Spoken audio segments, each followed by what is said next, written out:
Papa Booey. Papa Booey. Alrighty.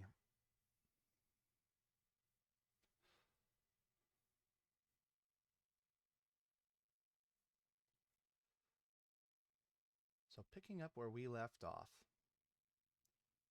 The royal we. We had just started getting into this softer bit of the song. We've already copied over all of our important mixing stuff. Let's see if it's still working.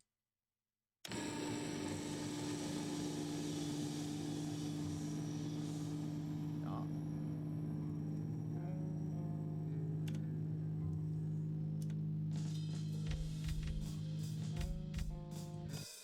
So far, so good.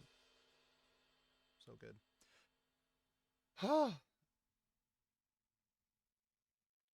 But we've got a little more work to do. As previously mentioned, this last bit is leading into some other stuff. So we want to get this all figured out. Raise these up a little bit so that they're all the same. I wish.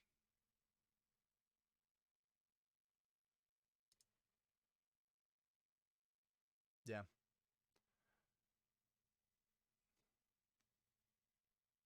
Studio mode. Well, I guess it's just going to say, oh, herpaderp. Send out a link. I'm being dumb. You can tell I'm totally prepared for this. Um, whole this whole thing. Um, you know. Aha. Hey, hey, hey, hey, hey, hey. And oh, look at it go. Yeah, you're not liking that.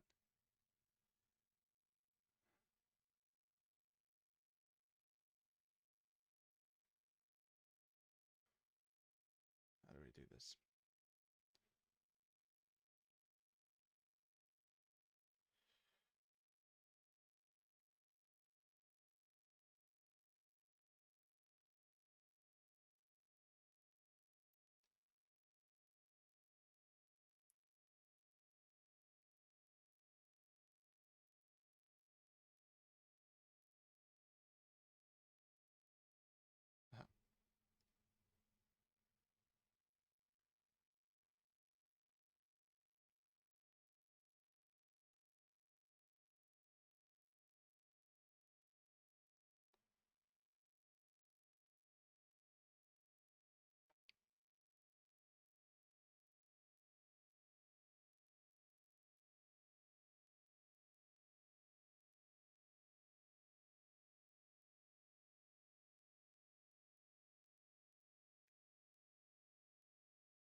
Oh, huh? Hold on.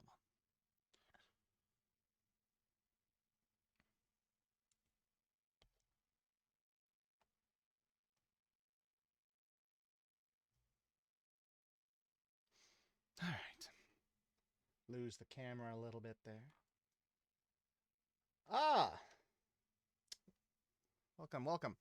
I'm using Studio One, version 4. Might be 4.5, something like that. And uh,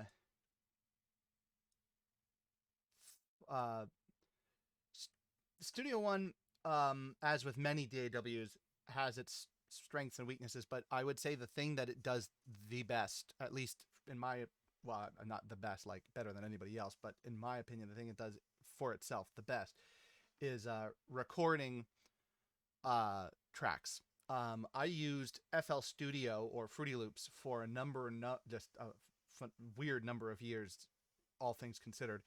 From version 3, where it was still called Fruity Loops, all the way up to the most current version, 20. Like I said, for a number of years before I started using Studio One, back when I was in Alaska, and it's it was night and day. FL Studio was really good for making electronic stuff, which if you go into my SoundCloud profile, you'll see there's some. I made like 4.5 albums worth of like electronic music, and it was all possible because I learned the ins and outs of FL Studio. I'd have to spend some time with Studio One to figure out how to make stuff like that here. It wouldn't take super long. I could probably figure it out, but it was much easier to do with FL Studio. Whereas with Studio One, I can actually record stuff and listen back to it, uh, just directly into the main playlist here, as you can see with my track layouts. And in FL Studio, I really struggled with that. But yeah, so uh, yeah, that's uh, that's actually why I picked up Studio One. Is I went to start recording this album actually, and I was putting in the drum tracks, utilizing Easy Drummer, and I found myself wanting to record some parts of the guitar or any parts of the guitar, and it was doing it like I had a record function that I could work with, but if I wanted to record a second track, couldn't do it. It just didn't have that backup. Uh, like you can listen to your backing tracks that you already have, um, against it, because all the editing for those audio tracks had to be done in a program that was uh, kind of a program within the program of FL Studio called Edison. Um, and that was really cumbersome. It just didn't really allow for a lot of easy workflow. Um, so I ended up getting version 3.5. I think it was version 3 or 3.5 on the recommendation of an individual I worked with back in Alaska named, I think, Todd Farnsworth, who was the lead guy behind The Quiet Cull.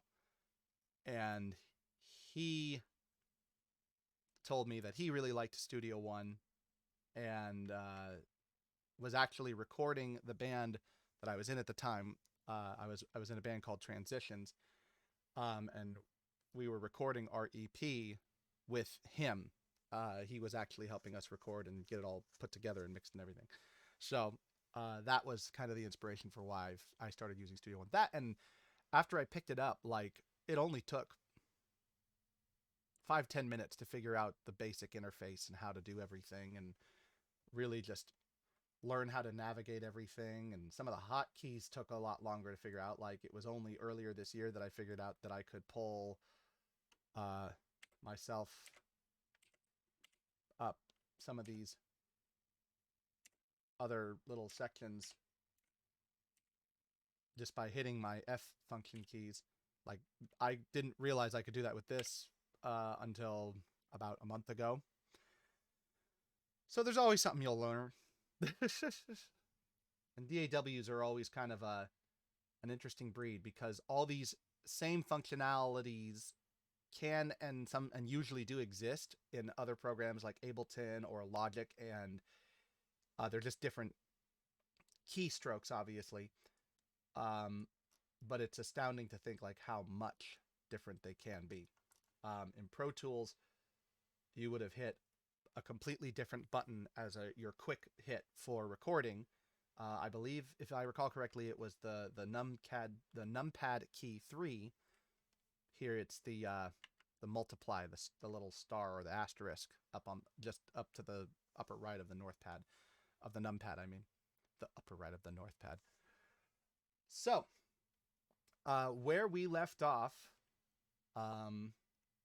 is about 9 minutes in to the song here. We were getting into a particularly. I was wondering, yeah, I was wondering how you holding up there, buddy. And I've heard that Reaper is a really good one. I don't want to say if you're on a budget, because I don't know that it's like super cost effective, but I've heard good things about the program. Studio One wasn't actually all that expensive, all things considered. I actually ended up paying. This was back when I was still living in Alaska, and I was making just a much nicer sum of money at my job at Fred Meyer's. I was able to pick up FL Studio for something like $700 or $800, which seems like a lot. And believe me, even at the time, I was like, is this worth it to me? But even though I don't really use it, I have free lifetime updates. So anytime they make an update to the software, I can just get it. And that's, considering, DAW software, that's actually not half bad.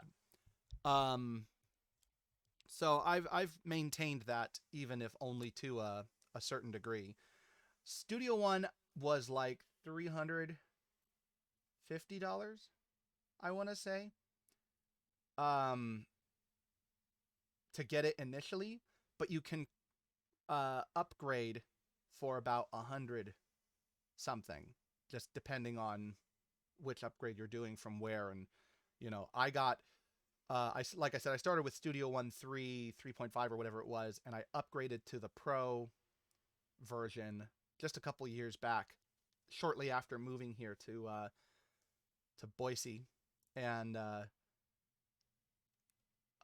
was only like $130, if that. So it's definitely going to be different, and I could actually upgrade to because I don't have the current version. They're up to like 5 something. Yeah, exactly. They're up to like 5 something now, and it would be pretty easy to just upgrade to there. And I would bet money that Reaper does something similar, like either it's got that free upgrade system, or that it's got like, it's easy to upgrade from one version to another. It's easier. Yeah, so it's a whole thing. So where we left off here in this song, just to give a very, very brief recap, the songs moved through a number of sections. As previously mentioned, this is about a 12-minute long song. In fact, if we zoom out from the start and the end flags that I've got up here, we just put the cursor over the end, we can see down here, this is 11 minutes and 58 seconds up to this point exactly. And we can go back and kind of listen, and we can hear some of the stuff that we've done.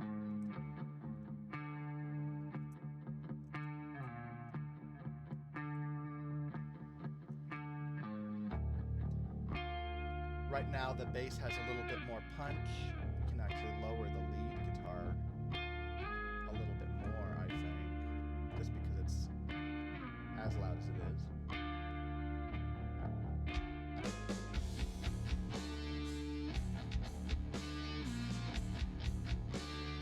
already this sounds pretty drastically different, at least to me, from where it was when I first started the previous stream. These harmonies and the distortion, even though I played them on one guitar, they sound a lot cleaner.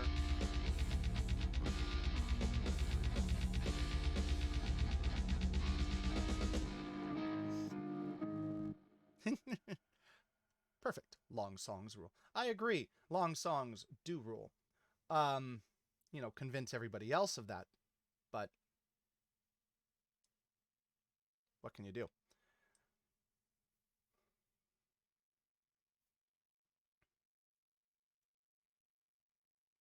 So, with this song, however, being as long as it is, as you can imagine, it's not just that the entire time. It breaks down. We get a bunch of different stuff. So we have a couple of verse parts here like this. Tell me who you are.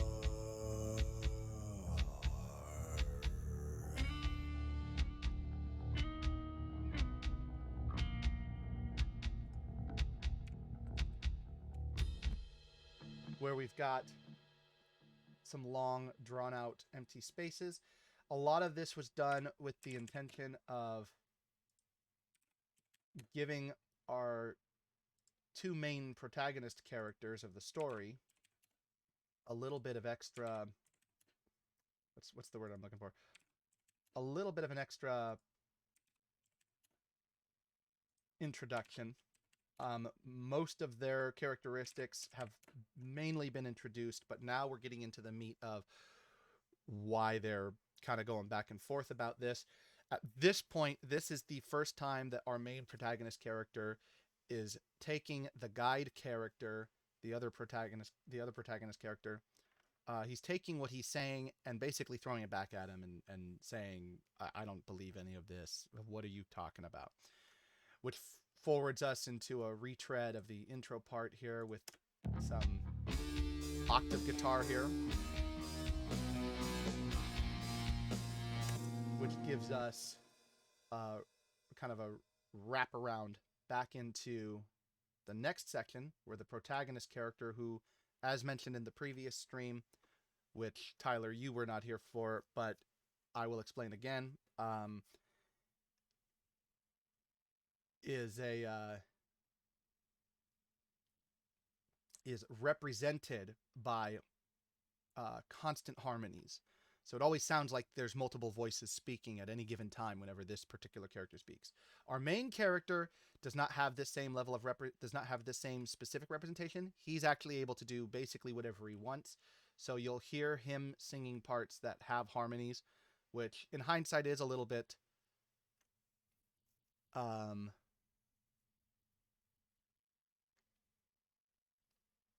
yeah, Rubizol.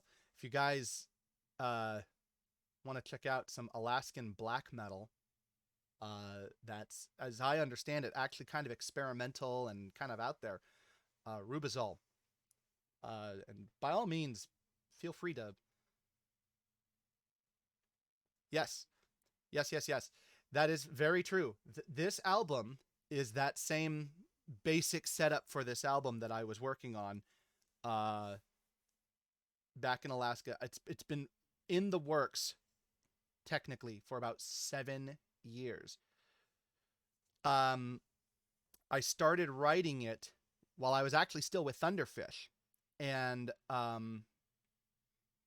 was wanting to do more like complex and intricate stuff, and it had been a great period of time there where Thunderfish was kind of bumping heads about that, and this was before I had joined Transitions, and I wanted to really work on this album. And originally it was just going to be one album. Now I've since split it in two, so the next album I'm going to do is going to be a sequel album that tells the rest of the story.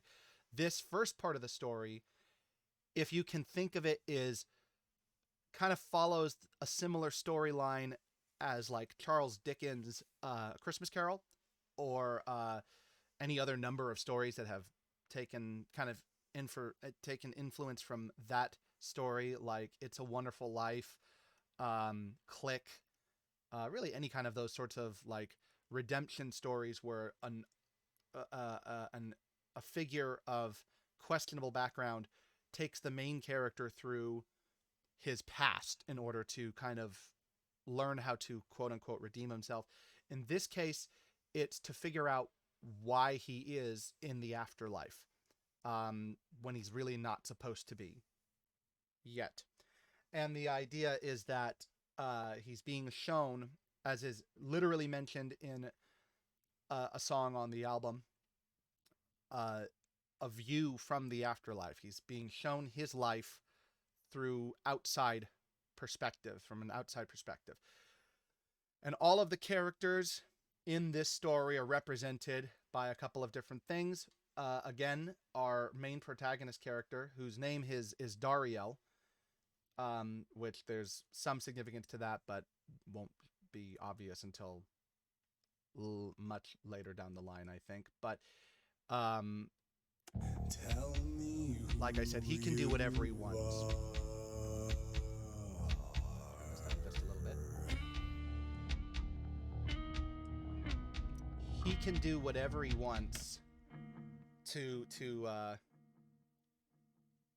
kind of manipulate his vocals.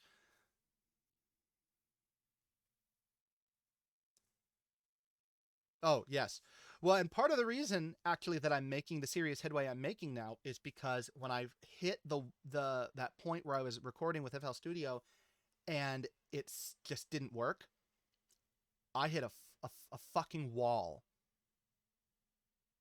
And that was the end of that. Like, I just couldn't get anything done with this album after that. I tried starting like 4 or 5 different things, not only just like band related stuff, but just things in general that got in the way of me being able to work on this. And it wasn't until mid to late last year that I was like, wait a minute, I have an entire album's worth of stuff written, ready for recording purposes.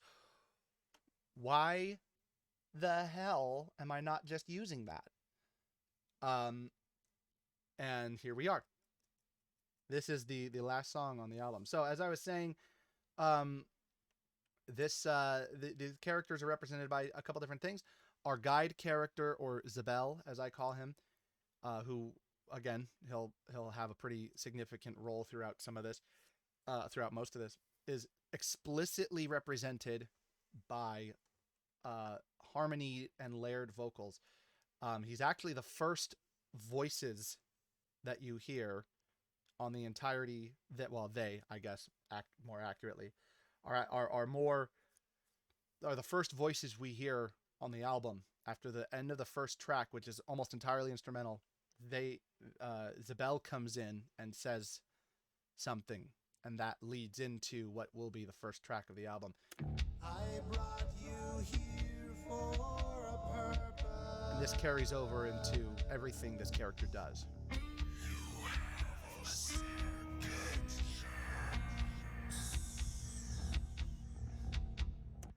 And so that's the thing for him. There are other characters with a little bit different elements to what represents them that we'll dig into a little bit. These next couple of characters, the parents, are only on this song. And they are represented by everyone's favorite metal staple, death growls.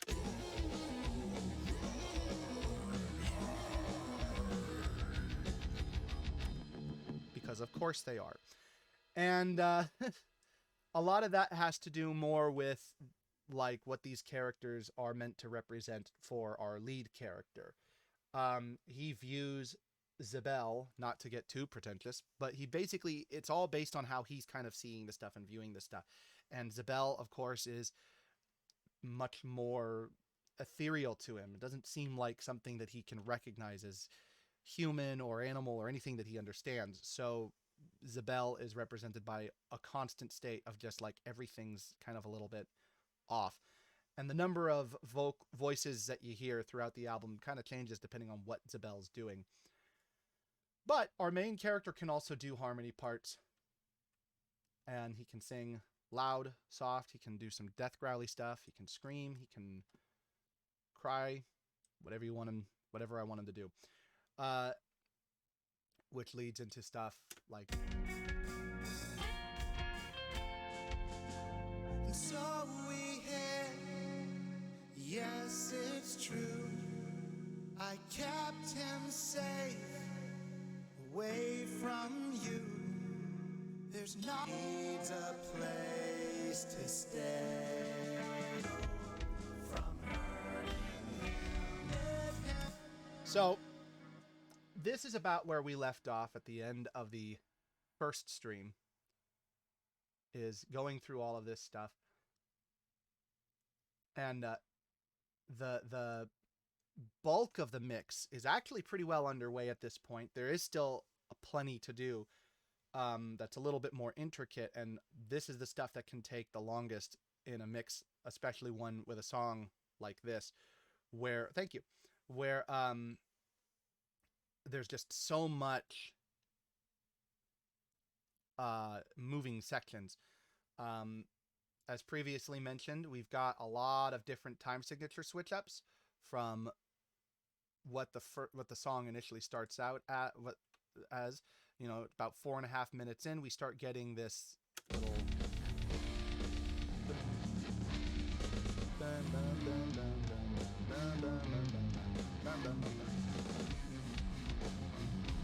this here is in 15/8, which switches into a little 9/8 walk up, into a 4/4, into a 5/8, as previously mentioned, which then gives way to our 7/8, which leads into our transition music, where our main character, as stated in the previous stream, is now basically made his way to a place that looks weirdly familiar to him. Initially, it's a little off, but it looks weirdly familiar, and he realizes that it's his home inside a haze, if you will. And it's his childhood home where his parents raised him and another character to the story, his younger brother. This is also the first song that introduces that character and the significance of that character. So yes, it's true. I kept him safe away from you. There's not much more that I could do but to save him from your rain. So we can clearly see there's a lot going on here. When we started, we had none of this, and some of those clips you can I'm going to be posting the VODs for these after I'm done with this particular one, and you can go back and hear it, and it's, at least to my ears, it's almost night and day. Even though some of the changes were really pretty minute, things just sound a little bit more together, a little more cohesive. Yeah. Well, and you know, there's nothing wrong with that. Like, weird time signatures, as you may recall, even back when I was in Thunderfish, that was something I was really starting to get into at the time, and I personally have never shied away from it. It's something I truly embrace, even if like it's really basic stuff where it's like, you know, this song I wrote doesn't have that many time signature changes. It's basically just like there's a part that's in 7/4, but then the rest of the song is in basic 4/4, right? And that's totally fine. Like, getting into weird time signatures, there are even progressive rock bands that really don't delve into unusual time signatures. If you ever get a chance, Supertramp is actually a good example of a progressive rock band that's not progressive because of the weird rhythmic stuff they were doing, but just the incorporation of unusual instruments, folky instruments like the balalaika, the clarinet, the flute. I think there's a couple songs that use like an auto harp, and of course the band, a main key part of the band was the Rick Davies, I think his name was Rick Davies, piano and keyboard playing, and that was a huge and integral part of their sound way back in the day, and actually carried over into their later career after Roger Hodgson had left to kind of go solo. Although I haven't listened to any of his solo stuff. I know he still tours, but it's mostly still just him playing Supertramp songs. And then, of course, Rick Davies carried on the Supertramp name and lineage. Um, and those guys are a great example of it. Like Weird Time Signatures, I really enjoy because that unusual rhythm can really add a lot of depth to a part. Sometimes it seems a little bit um, like out there and weird, I think, for a lot of people. But once you really understand, yeah, exactly, exactly, and that's the reality. Oh, I love Supertramp. They have a bunch of really big hits on the radio, even still to this day. Hang on, pardon me. Good lord. They have a bunch of big hits on the radio, but it's the stuff. Again, Scott, pardon me. It's the stuff from before their big hits that I find is really intriguing. And don't get me wrong, um, Breakfast in America is a really great album. Although at that point they were no longer that much of a progressive band. With their sound, the thing you can always find that I think really defined them as progressive for me was no two songs would really sound exactly the same. You could get a song like Brother Where You Bound that has that blues rock to it, that blues rock sound almost reminiscent of Pink Floyd. Or you could get something like Fool's Overture, which, of course, those are their longest songs that I bring up. And, Fool's Overture is something completely different. There's whole sections of the song that feel like almost like an homage to classical music uh, that bleed into kind of synth-driven rock and roll um, with some pretty soaring high vocals from Roger Hodgson. And there was just a lot of like that going on. Some songs just had that kind of uniquely Supertramp sound, like uh, Babaji and the Logical Song. But then, like I said, you had other songs like Goodbye Stranger, which almost had like a just not quite a disco groove, but that kind of like a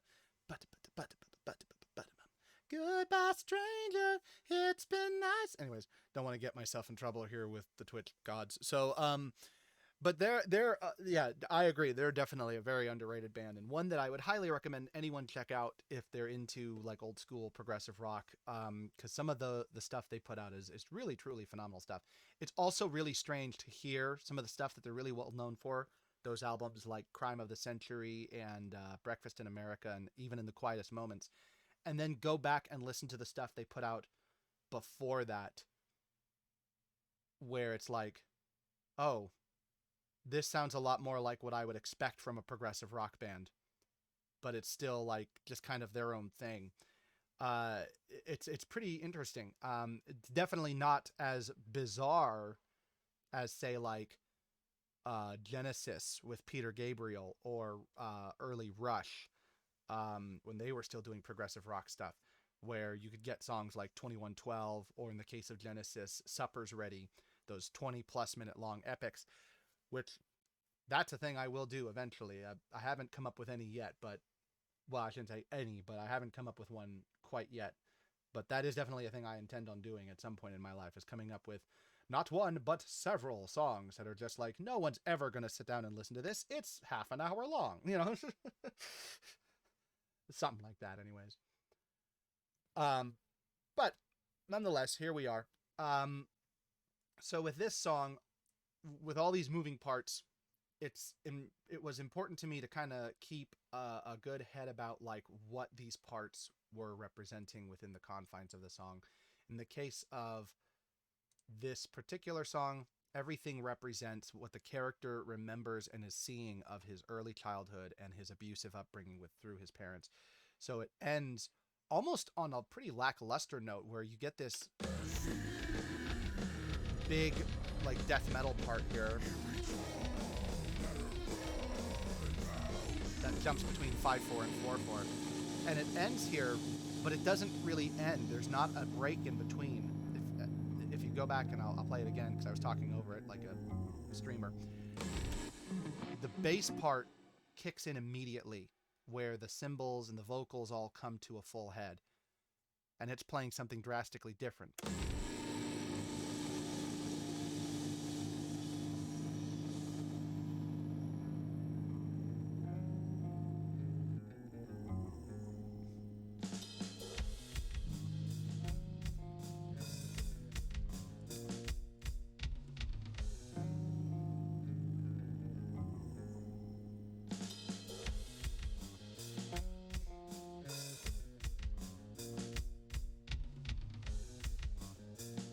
Bass, bass. And then the guitar kind of mirrors that. It's kind of a simpler part.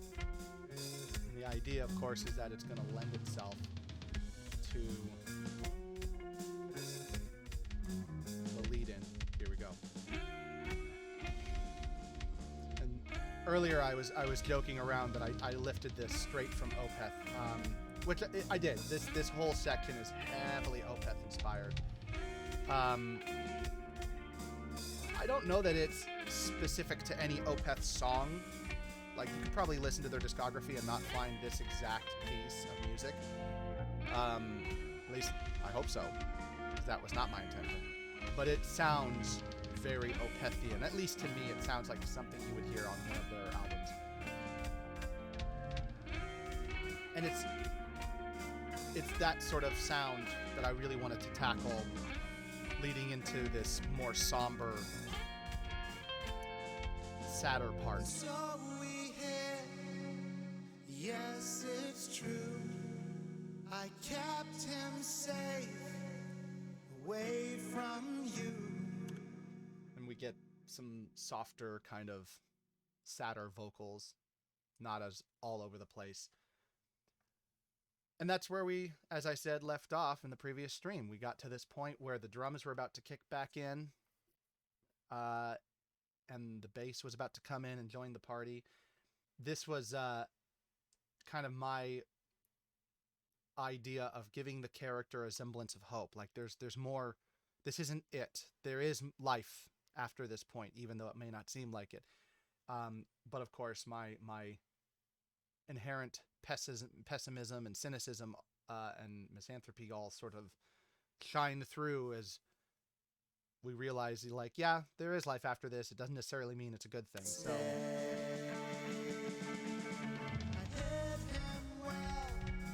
now the vocals are a little more bigger on the delivery point anyways.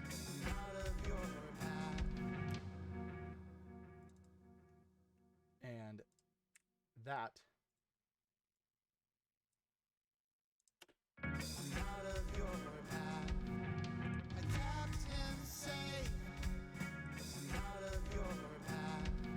gives a little bit of weighty volume to this character and what he's going through at this exact moment.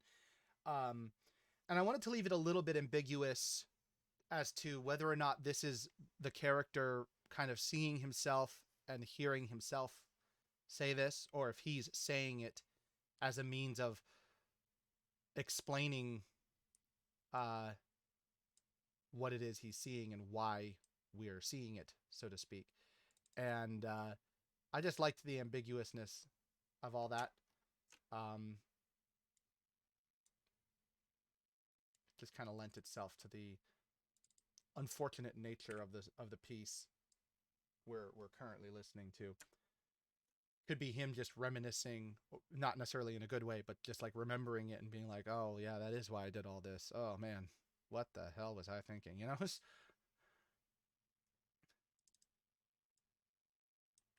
As South Park once so eloquently put it, and of course it totally fits this situation. There's nothing worse than waking up next to a big old elephant, or a big pig. Man, that old school 90s humor. Anyways, but we get in here and we can see that now our character is getting a little bit of that hope back, because he realizes that there is more, for better and for worse.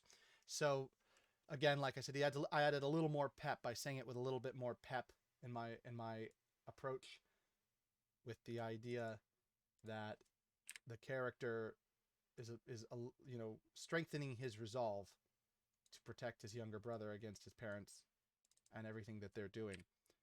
Um, Represented, like I said, not as quiet with the vocals here, that I could almost sounds a little whispery. but him well. Now we're just going for it. I kept him safe out of your path, from your wrath. I kept him safe. I don't know how other DAWs do this. Some can, I imagine some can do it exactly the same way. Some, maybe it's a little more, you have to go in and adjust certain different parameters and different pieces. But one of the things I like about Studio One is you can see as I've gone through this, I've been able to just click the audio clip that I want to adjust, and just go through, and I grab this little square here and just increase the volume or decrease the volume of that part. And that's an amazing amount of control to have when you need to turn something up or turn something down. And it's really not hard to just separate out these vocal tracks in a way that allows me to do that in a really close up and simple kind of way, whilst also come on now, there we go. Whilst also allowing for me to go through and just kind of adjust things as is necessary. So having his strength and resolve, From your wrath, I kept him safe out of your path. he starts to I took the brunt, kind of accept the worth was great. where he's coming from and what he's dealing with. To stop you from hurting him, I'll take the tide from head to limb. No one cares about some kids who need to run away. Now this part here, I'm going to loop a little bit. Because I really want to get these vocals. I think it's easy to kind of just leave them as is because there's so much going on. But I really want to batten down the hatches, if you will, on them and make them sound like you can hear all the different parts, you can understand what they're all doing. And I think the best way to do that, of course, to start with, is we're going to want to increase the volume on them, their input, so to speak. To stop you from hurting him, I'll take the tide from head to limb. Still want the No main. one cares I want the main. about some kids who need to run away. So we can solo that out or mute that track. So this is no longer with the lead vocals. We just have the harmonies here. To stop you from hurting him, I'll take the tide from head to limb. We've got a lot of echo and stuff. And I like that, especially for backing vocals. It adds a little bit of a sheen to it, without necessarily making the part sing for you. Because when I was younger, I used to have a lot of problems with stuff like auto-tune. I used to say like, oh, people don't use auto-tune and shouldn't use auto-tune. But, the point of auto-tune is to fix some pretty basic things that you don't always have the capability or the time to go back and fix yourself. Sometimes when you're in a recording studio, if you're paying us for it, especially, you don't have the time to just sit there and do take after take after take after take after take after take after take after take after take to make sure that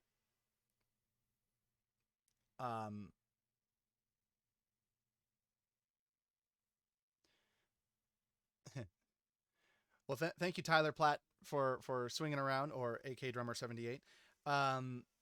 thanks for swinging around anyway. Sorry to hear your internet crashed on you. Um, but that's okay.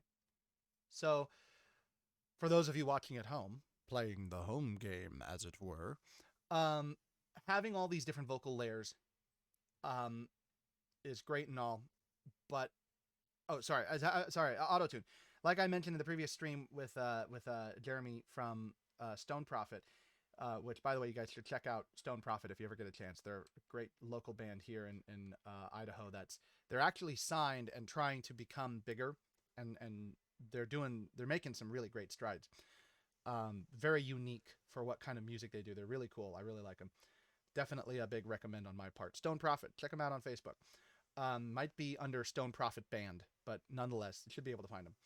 Um, as I mentioned with Jeremy in the previous stream, these when you don't have those restrictions, when you don't have to worry about how long it's going to take for you to pull apart your vocals and like really figure out what it is you got to do next, it really is pretty easy to just say, to just do it, to just go back and do it over and over again. Does it take 100 takes? No, probably not 100 takes, but you can consistently do more and more takes to fix it without using an auto-tune program.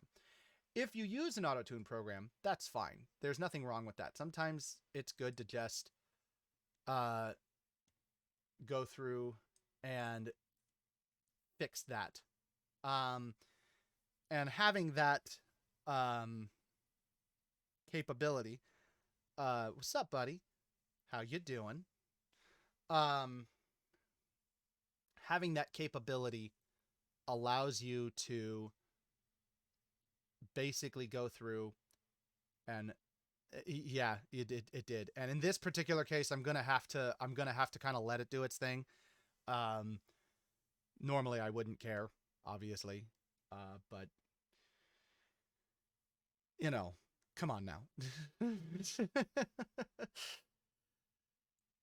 um, Eat ass, smoke grass, boy. There you go. There you go. In that order.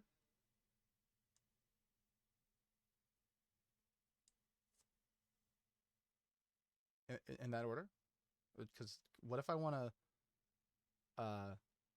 smoke ass and eat grass instead? Um, but anyways, so uh, in my case, I don't have any time restraints. I don't have any, reason to sit back and just let it, uh, and let it just kind of go through and uh, linger. So I can go through and easily just fix stuff on my own. So at the end of the day, it's pretty easy for me to just kind of go through and take what I've got and adjust it. I like it too. It adds another level.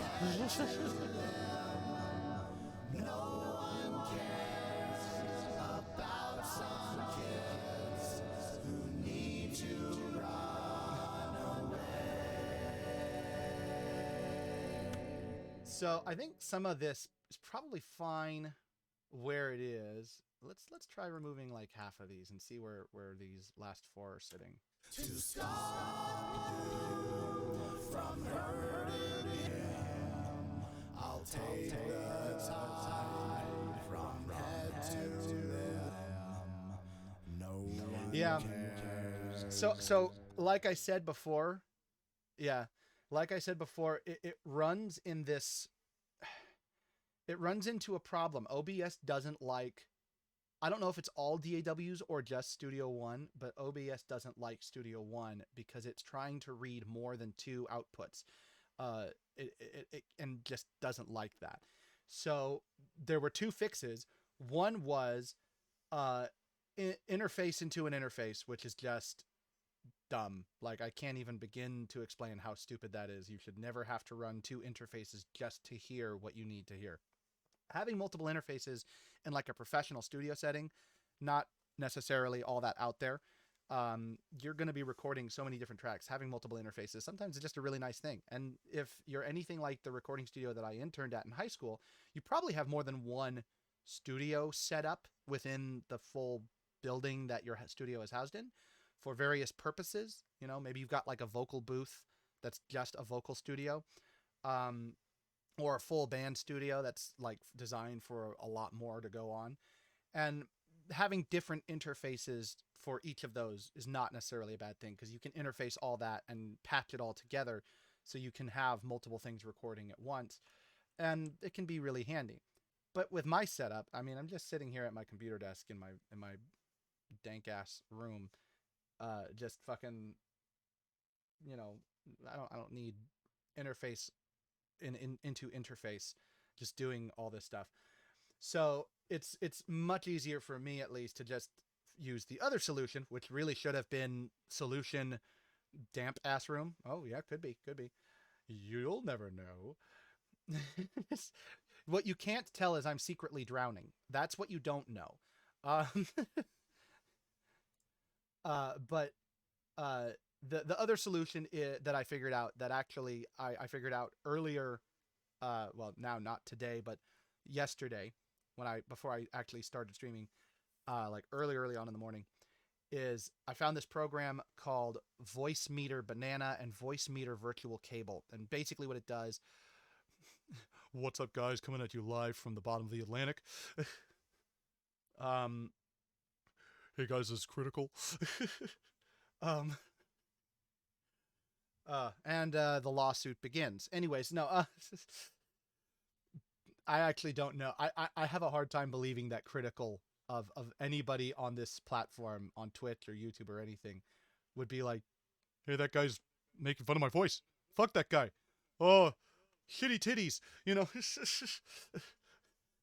I'm gonna sue his ass. Where's my lawyer? You know. Hey guys, it's critical. Today we're gonna go fuck the shark over here. I know it's like really against animal rights activists and everything like that, but that's why we're gonna do it. All right, let's do this shit. It's just no. For some reason, it's okay with bestiality. It's okay with fucking a shark. You know, sharks apparently are nightmare fuel for a lot of people. Uh, uh, but so um, God, what the hell was I fucking saying? um,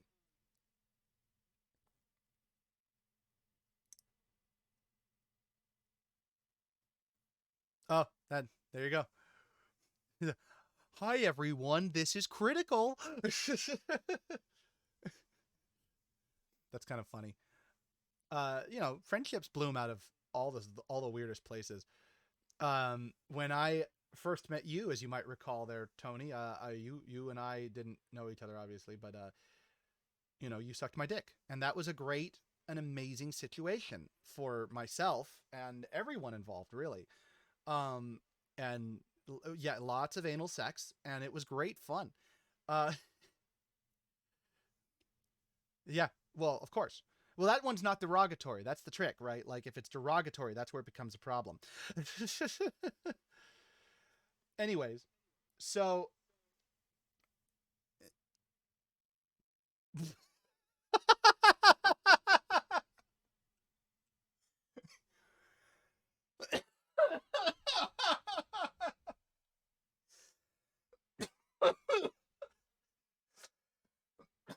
oh, you're killing me.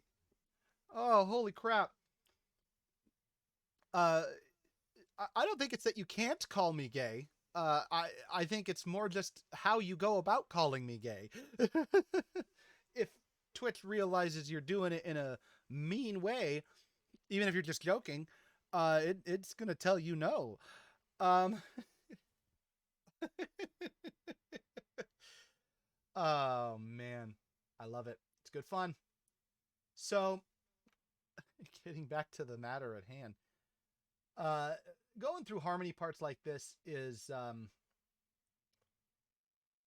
kind of a a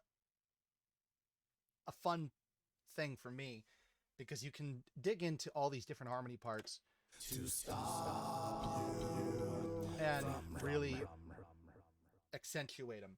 So in this case, one of the things I've been doing is pulling them and moving them around in the sound space. So like this bassy one, this really deep one here that I've got, I'm gonna make that center. To stop you from hurting him. You know, that kind of lower volume range. We're gonna up it a little bit to make it a little more audible. But we're gonna leave it in the center. From hurting him. And then this one, To stop you from hurting him. we're gonna actually move. I want to throw this one far right. And then To stop you from hurting him. I'll take the tide right. from head to limb. No one cares about some kids who need to run away. To stop you from hurting him, I'll take the tide from head to limb. This one we're gonna go full left. No one cares about some kids who need to run away. That right. This one, number 5, I think I'm gonna end up having to go back and redo. Sounds a little all over the place, but for now, well, we've got it in there. To stop you from hurting him, I'll take the tide from head to limb. No one cares about some kids who need to run away. Yeah, that part there definitely is gonna need to get re-recorded, but we get the idea. So this high part here, we're gonna adjust over. We're not gonna put it necessarily all the way over. Okay, yeah, so we can go ahead and just adjust this. We're gonna put it kind of in that mid-range. I'm thinking let's do like 60.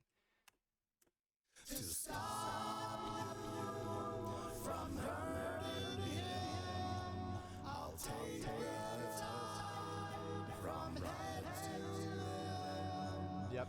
No one cares. But to clarify, there's no E in slurs. To stop you from hurting him. So that gives it kind of this. Hey, it didn't stop you there.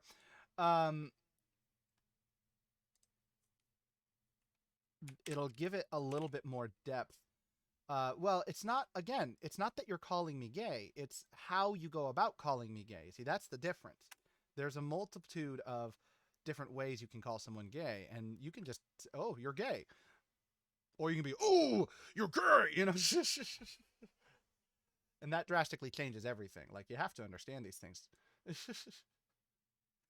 So by fanning out these vocal parts, we can give them a little bit more breathing room.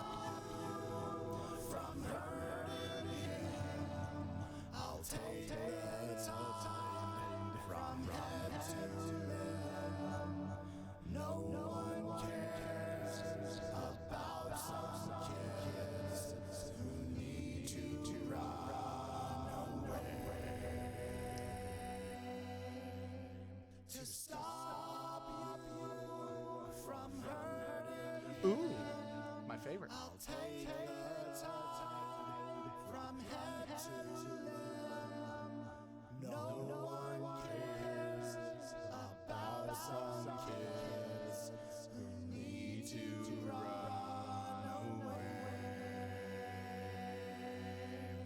Yeah, that definitely gonna have to go back and re-record some parts.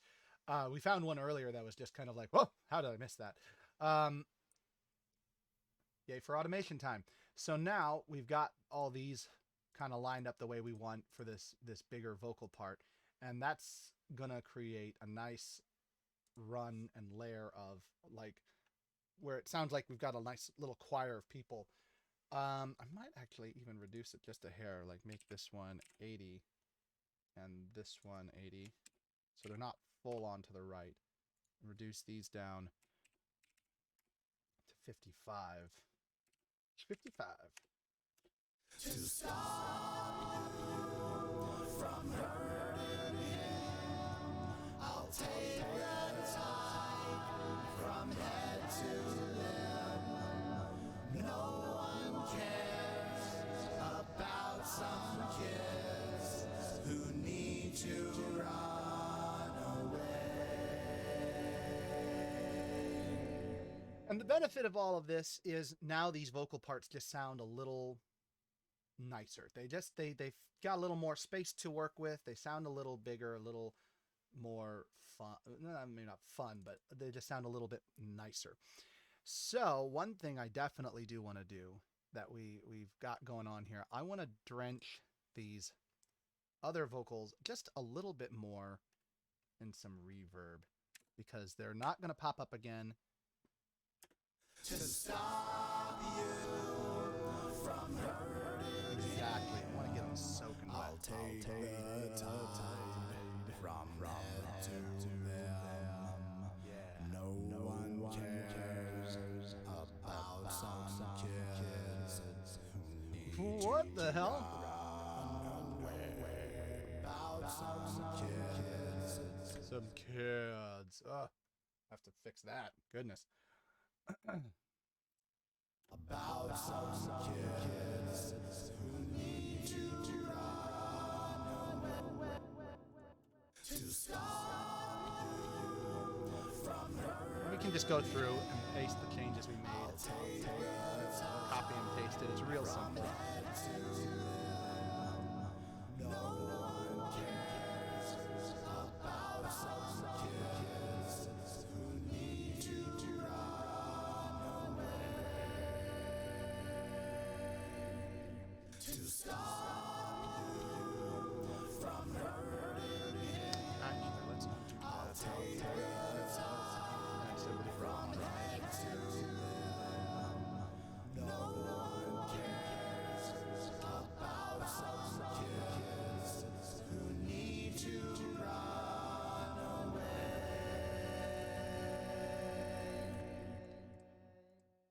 To stop you from hurting him, I'll take the tide from head to limb.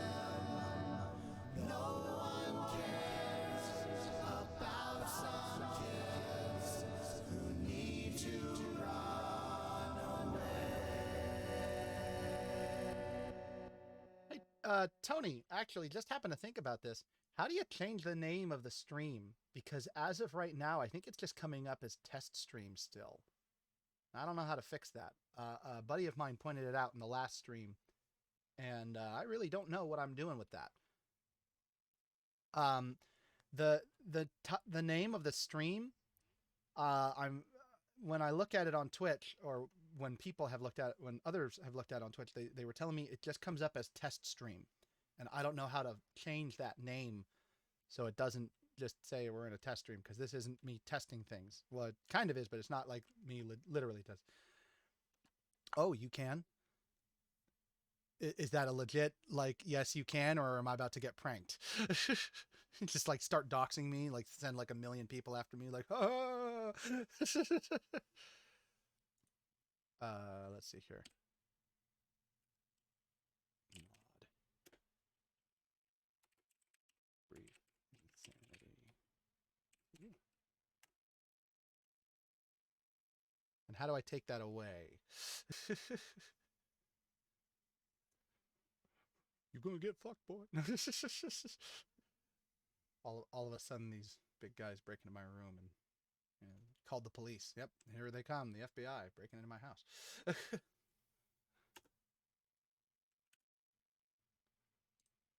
To stop you from hurting him, I'll take the tide from head to limb.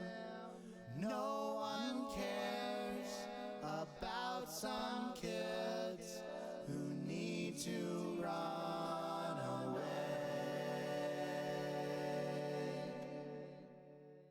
To stop you from hurting, to from hurting him. Are you stuck in the house? I'll take the tide from head to limb. No one cares. And if you could, please don't change it to something ridiculous. Just say like Viking's mixer stream or something like that. And then can you actually tell me how to... No, okay. I have to be careful with you. It occurs to me, I'm sitting here like, wait a minute. What have I done? I've just created a monster. Um, how do you do it just for this, just for future reference though? Like, I'm sure there's got to be a way.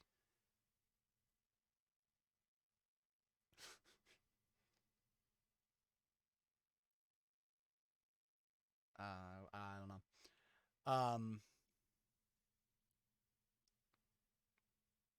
Because yeah, I wish I'd have to go back and watch the VOD from the previous stream. My buddy Jeremy brought it up, and he actually gave me a really good idea, but of course I completely spaced it now because it's been a long day. I ended up actually having to go to sleep before I started this current stream.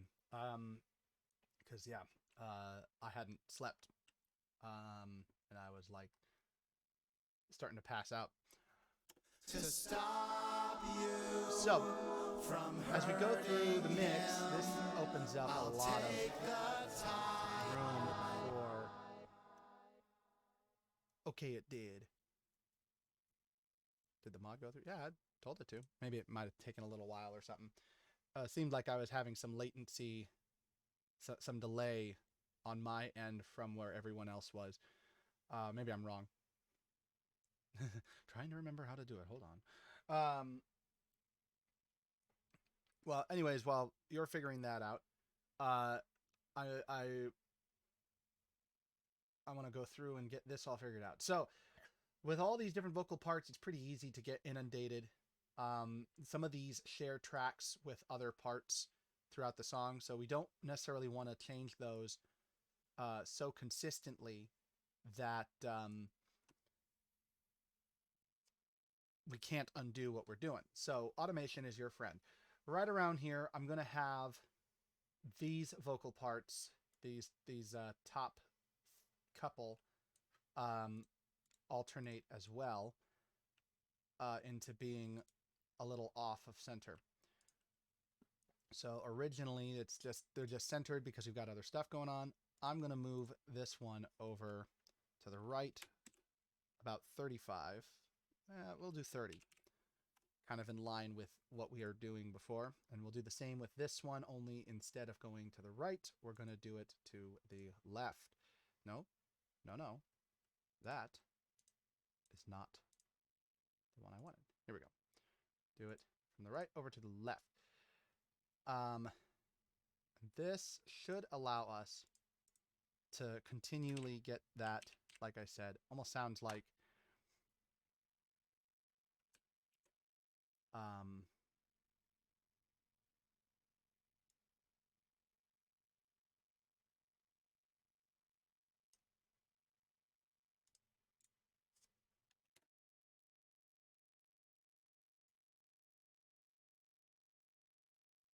weird. I guess it doesn't change at all. I had myself a little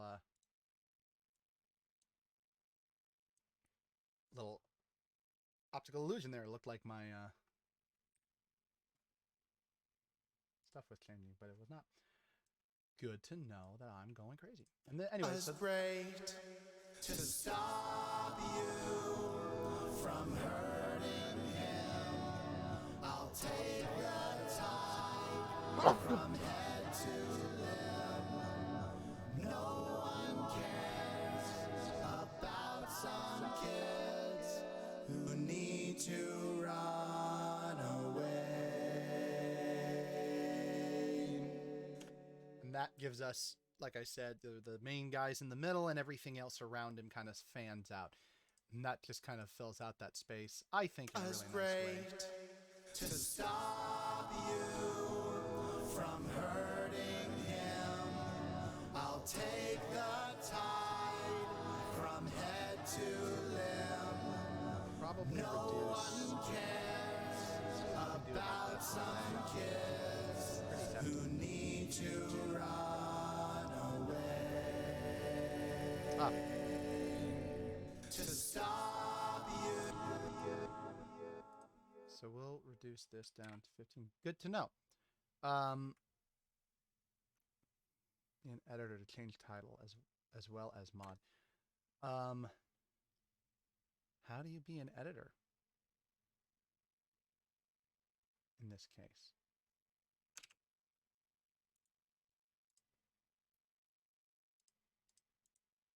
I say as it's no longer a command as well. Yeah. I noticed that it was definitely unusual. It's not unusual to be loved by anyone. Anyway,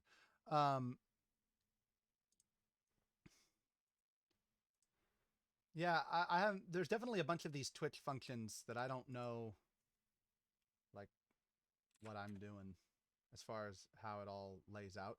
So it's definitely something that I hope I can get figured out before like the next one.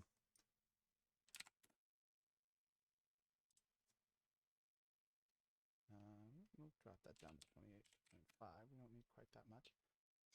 We'll just go through, copy and paste all that. We don't need quite that much delay going on here. Was great to stop you from hurting him. I'll take the tide from head to limb. No one cares about some kid. That's coming together pretty nice. Need to run away. Though I'm definitely going to want to go back and fix certain things.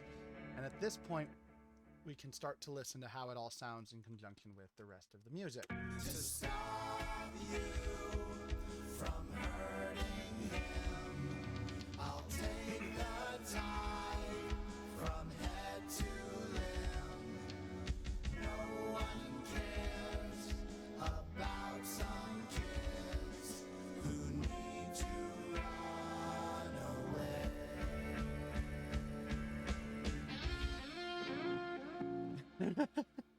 Well, thank you.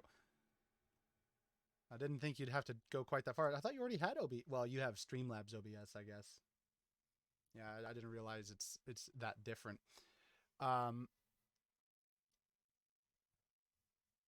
So for those of you who don't know,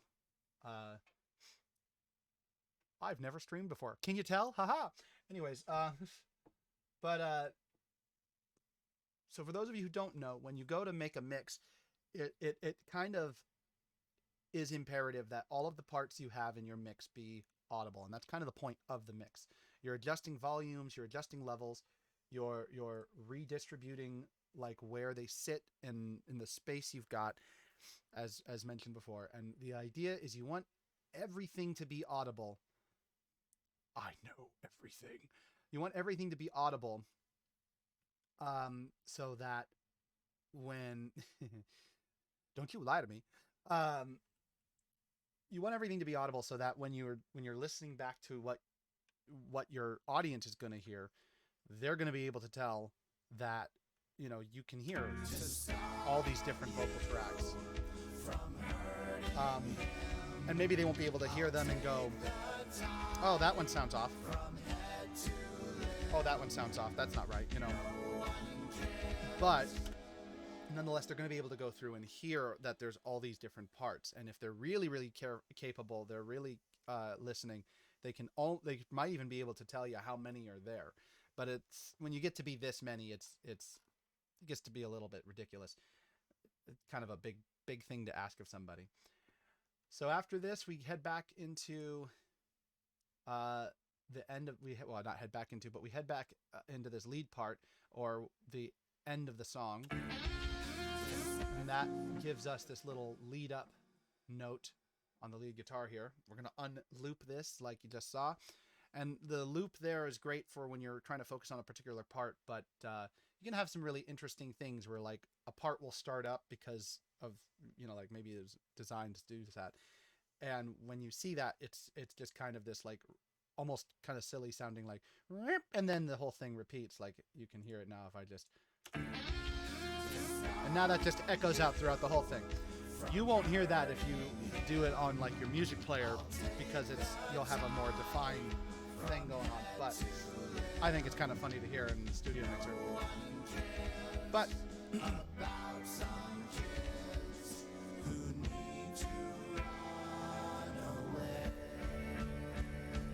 moving on.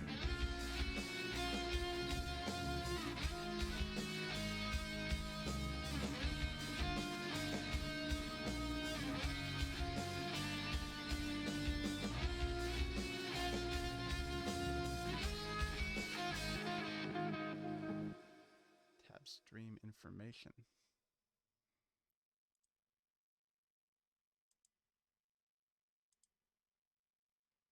Is that in the settings?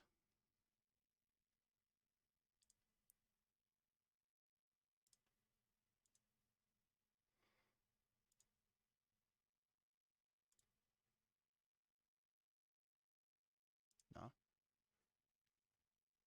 Stream information. Aha! I see it. There it is. Aha. I found it. Thank you, Tony. Even though we're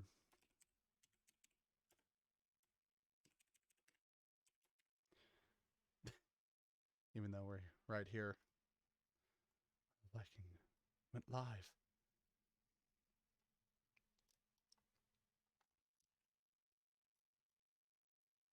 Update information.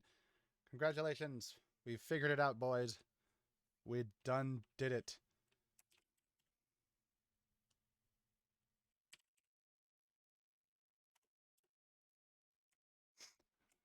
In like a minute or so. Yeah, that makes sense.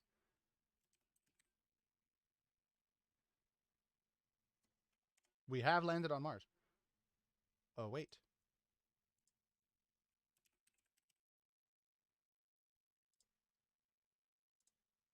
Oh, wait.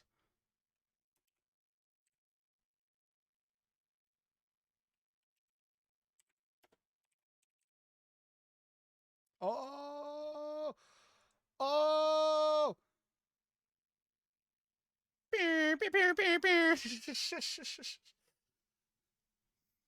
And, you know, the best part of that no, not like this.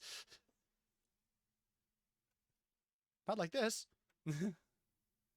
You can't tell me what to do.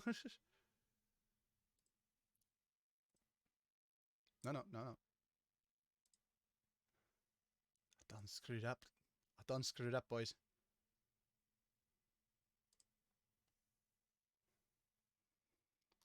I added a bunch of tags for future purposes.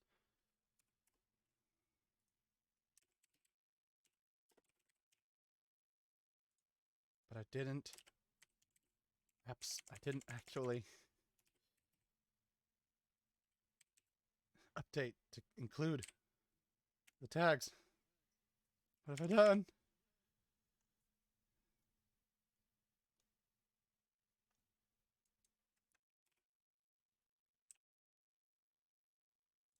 Metal.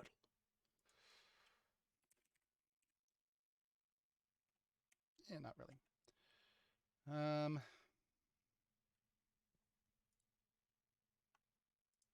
There we go. Now to delete OBS. So, I'm curious actually. Um, you didn't like OBS. You used Streamlabs OBS. It would seem to me they're very similar though, based on what you've told me. Just one's a little bit like easier to use. I apologize. Hope you never have to see this again.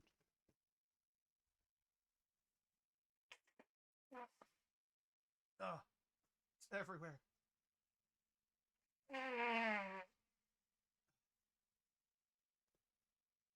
Oh, it's in my raccoon wounds.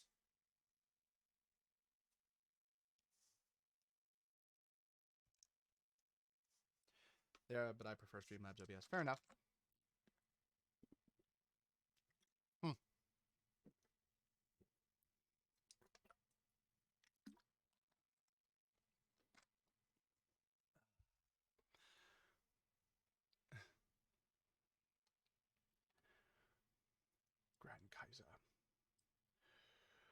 Well, nothing wrong with personal preference.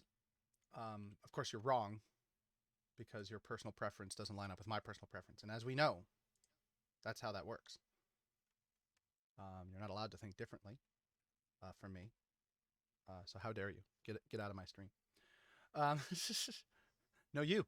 All right, fine. I'll get out of my stream. Just walk away. Leave it streaming though. Oh man.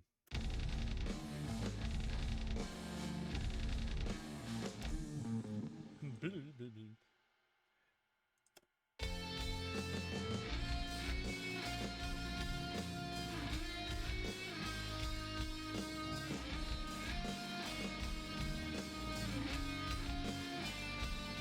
definitely nearing the end.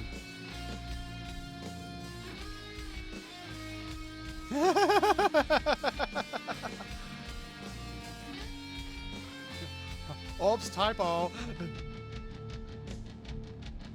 Gonna go out on a limb and say that you probably can't do that even with mod capabilities turned on. I could be wrong though, although that would be really funny. It just banned me from my own live stream. Oh, well, I wanted to chat so much.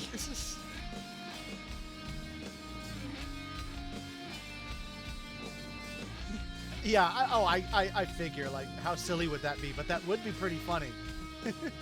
Just, like, go in and troll people's streams. Just like, oh, thanks for making me mod, man. I really appreciate it.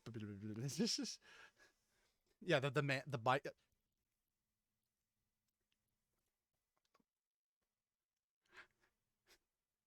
Please come in, take me out, you know? I can hit play, but everything just... You just can't hear anything. It's just like...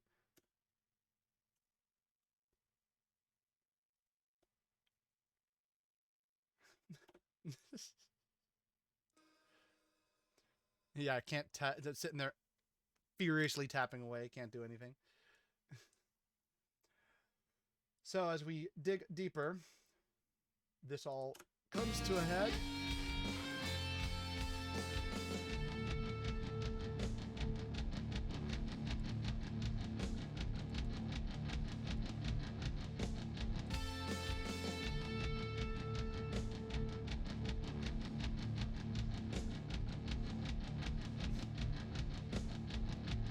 Tom and lots and lots of Toms.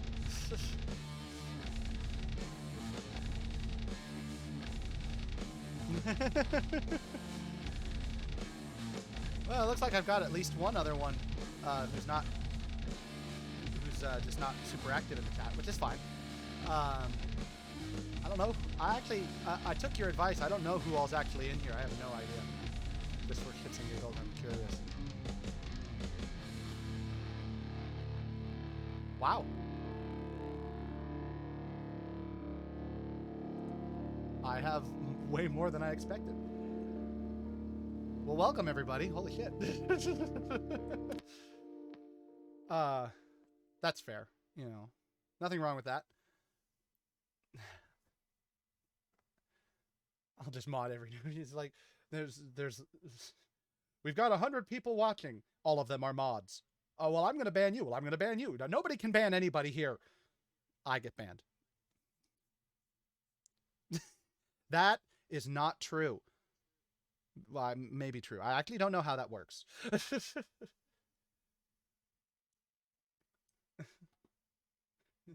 might make me more gay, actually.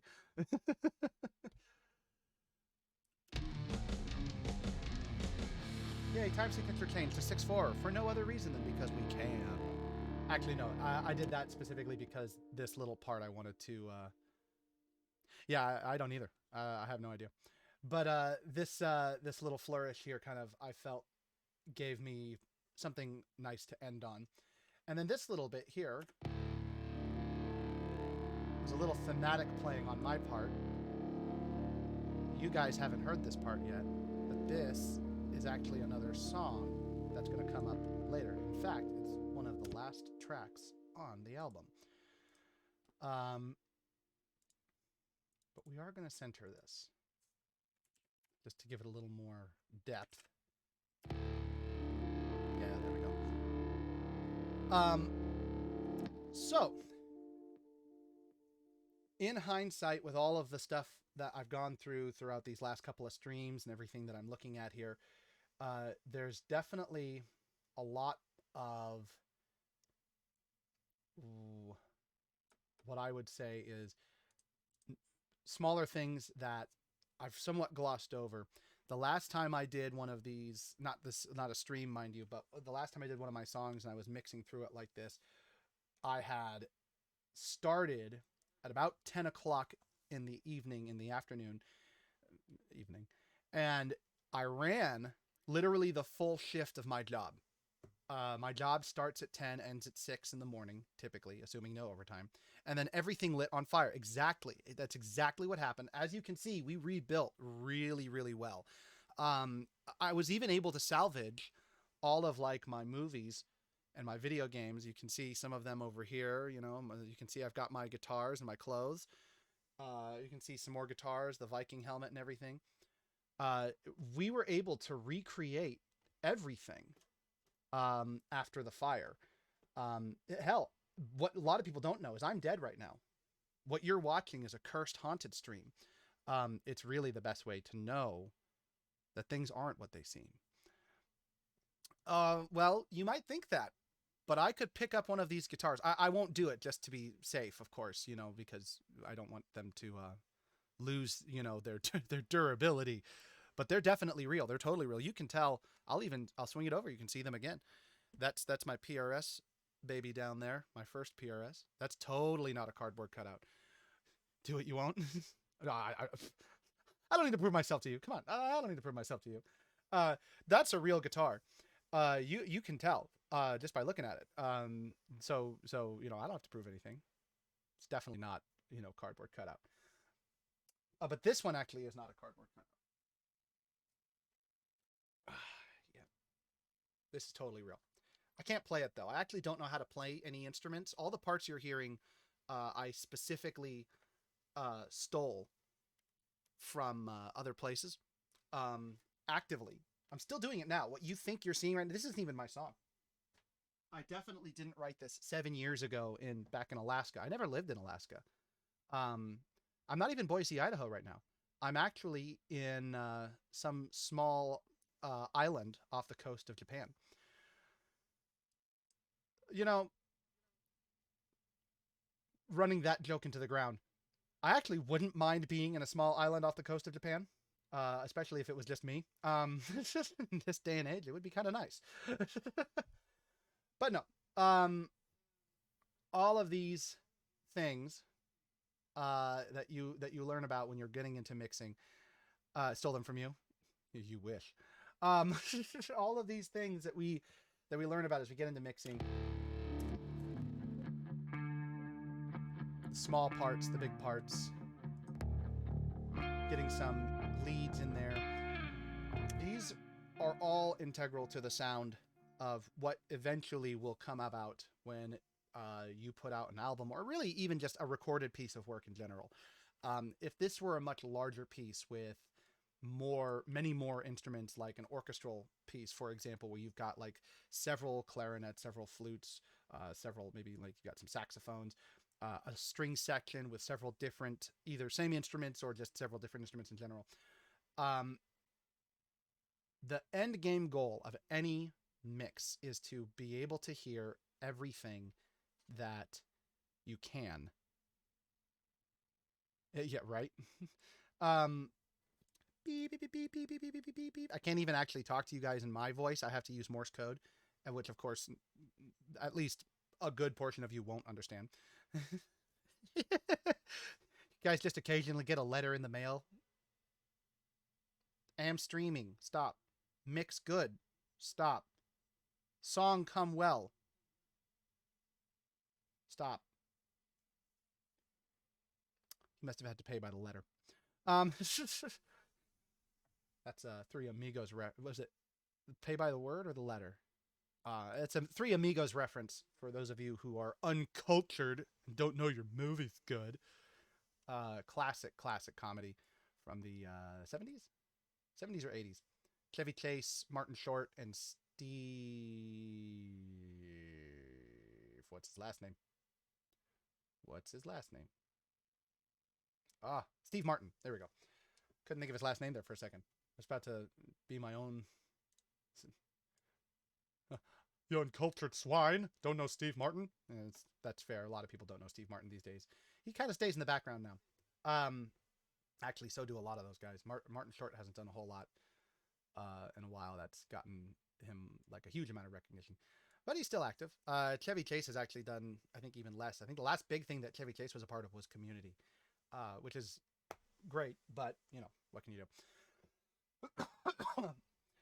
But yeah, definitely a product of its time for those of you who might be a little more sensitive to some of the more modern day sensibilities. But, that'd be a pretty hefty letter. But, anyways, as I was about to say, you want to make sure everything is audible. Everything has its own sound space. Everything has its own sound. One of the ways you can do that, of course, is the volume and the panning, which is adjusting the left and right.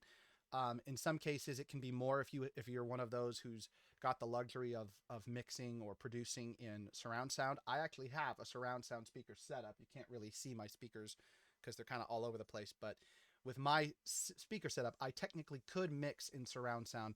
I don't know how to do that with Studio One, so I won't be demonstrating how to do that because, yeah. But if ever I get around to doing something like that, it's definitely something I would love to do. Yep. Yeah. Yeah, probably.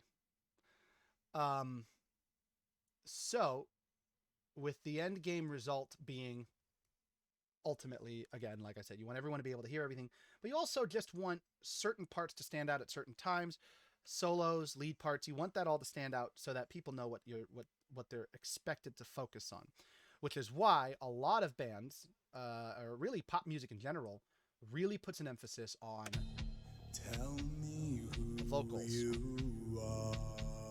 It's not often that you get a band like, say, Tool, where the vocalist is actually seated more in the mix, where you're not necessarily meant to hear him, I wouldn't say over or under the rest of the instruments, but you're not necessarily meant to hear him as anything but part of the music.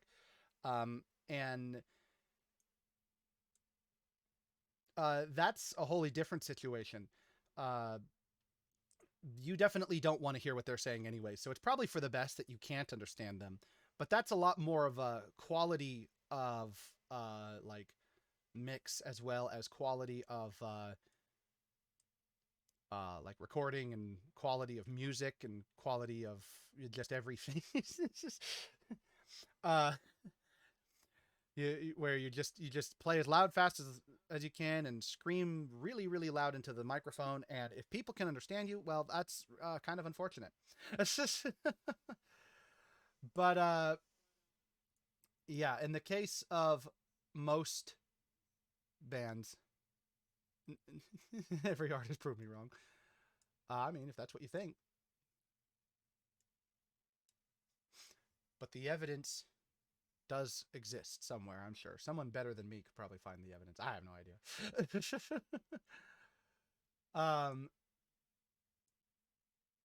Oh, you know what? Here's the evidence. Seth Putnam is not better than every other artist. Seth Putnam is dead. Can't be better than everyone if you're dead.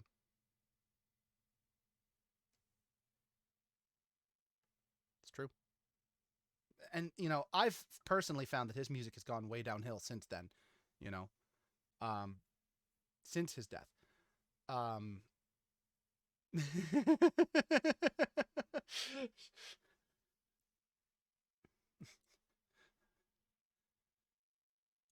His productivity especially has diminished a lot since his passing. Um, all work and no play makes Jack a dull boy.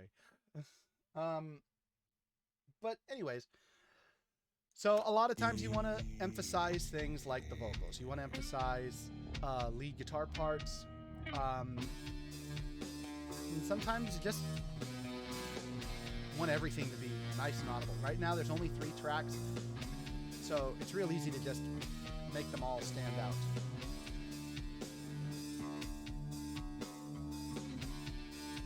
They're on such different wavelengths that you can kind of stack them. You don't really have to worry about anything. One thing that also helps with that is EQing. Now, I've already done a lot of the EQing for this, but this can really help make things stand out. As you can see on my vocal track here, I've got a big bump up here in the 5K, 7K range. Where's that? That's, yeah, here we go, in the 8 point, here we go, the 7K range. And that allows my vocals to kind of just pierce through a little bit. So even if I'm singing way down low, you could do that. I mean, there are a lot of artists who really just don't put that much effort into it. They like their music to just have very low quality. We call that like lo-fi, so to speak. Well, I shouldn't say lo-fi is low quality, because that implies like the music isn't any good. But what I mean by that is they purposefully want it to sound low quality, texturally, so to speak. They don't necessarily want it to be crisp or clean. They want it to sound like it's kind of grainy and not as well produced. Well, yeah, of course. But yeah, so we can up the no, come on. We all know my music's way worse than this. Um this allows for my vocals to kind of pierce through a little bit. It gives them a little bit of a tonal quality that allows them to sift through. So even if I have them a little low, because as you can see, I've got them turned down a little bit here. Come on. And I could turn these vocal parts down to 3, and you can still kind of hear them over everything else. And admittedly, there's not a lot going on, but these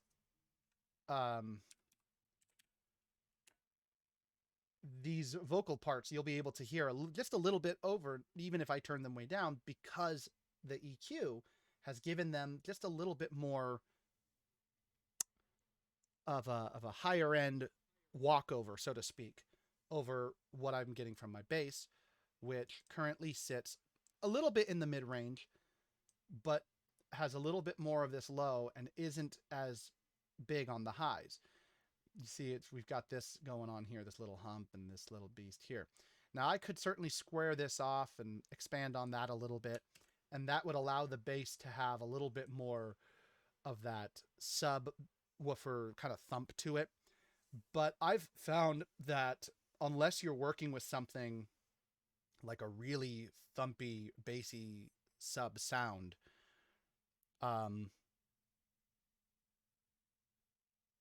you banned Ninja. Well, thank you. I certainly didn't want Fortnite invading into my stream here. I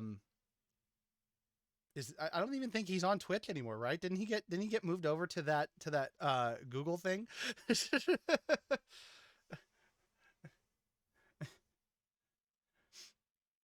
And nothing important was lost. Exactly.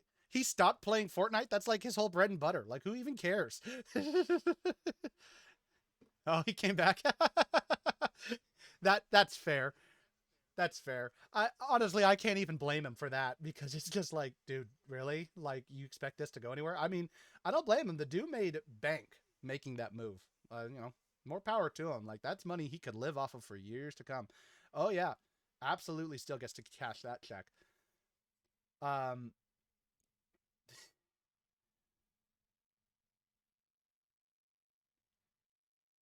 produces music. I don't believe you.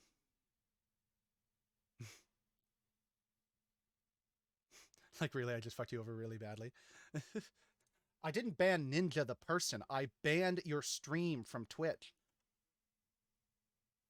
Then how are you responding to me? Anyways. But anyways, so one way to adjust all this, of course, is with this parametric EQ. In the case of Studio One, it's called Pro EQ. Another way is with things like limiters and compressors. Um, and and with a limiter, what you can do is you have a few knobs here, a few adjustments that you can mess with. And what this allows you to do is to either increase or decrease how much output you're getting from a particular track. And the benefit of that is you can control certain things that would otherwise be potentially problematic. In the case of the bass, for example, it's not really obvious right here, but on this part here, the limiter helps control clipping. And without it, it can kind of clip all over the place. You can't hear it as much because I've already put a lot of mix on this. But the limiter will just kind of help with that. It'll help kind of keep things under control. And then the Pro EQ, of course, gives that little bit of tone to the bass. So as you're digging through and you're getting to parts like this,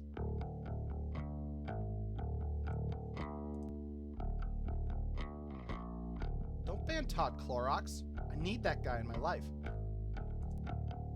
You can hear a little bit of a difference here.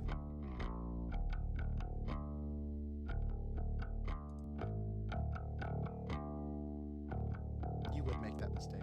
I ought to ban you for that. And then another thing that'll help in our case is we have this fat channel. And this is kind of another EQ. It's a blend of things. It's a compressor, a high pass filter, a gate, which basically does kind of like what the limiter does, but more with ambient noise. The nice thing about a gate is if, for example, I were playing a bass part and something was ringing from my amp that it was just kind of low enough that I couldn't hear it while I was recording, this could potentially reduce and suppress that noise. You can find what they're called noise gates, pedals for like guitars and other. Thank you. All right, welcome back, Todd Clorox. And this allows for Todd Clorox here. Anyways, for anyone who doesn't know, that's a internet comment etiquette reference. Should check that out. It's good fun. And anyways, what the gate will do if I were to have it on is it would just allow me to kind of control the competing sound from just like ringing out while my bass is doing its thing. Notes that ring out that weren't supposed to ring out, or weird things that I bump on, it'll help to just kind of keep that under control. Rip F in the chat, boys. And then, of course, we have a compressor here, which in this particular case, I don't have any other compressors on these instrumental tracks. I usually only use the compressors on the vocals to give them a little bit more push and nuance. But in this case, I used it to give a little bit more of a knee on the bass. And then this is the other part here where we've got another EQ. And this is where I upped the bass in the bottom here, where I've basically used this one fat channel effect, if you will, to beef up what everything else is doing. Because, of course, it's got another EQ and another limiter down here. And it just kind of helps to give it that extra oomph. If we turned this off, of course, in the bass, can't hear a whole, it sounds like I did before. But when we add it, ooh, thick, humpy, kind of thin. Doesn't sound bad because of the other EQ, but, whatever. But when we add it, got this nice thump to it, a little bit thicker. And in conjunction with everything else,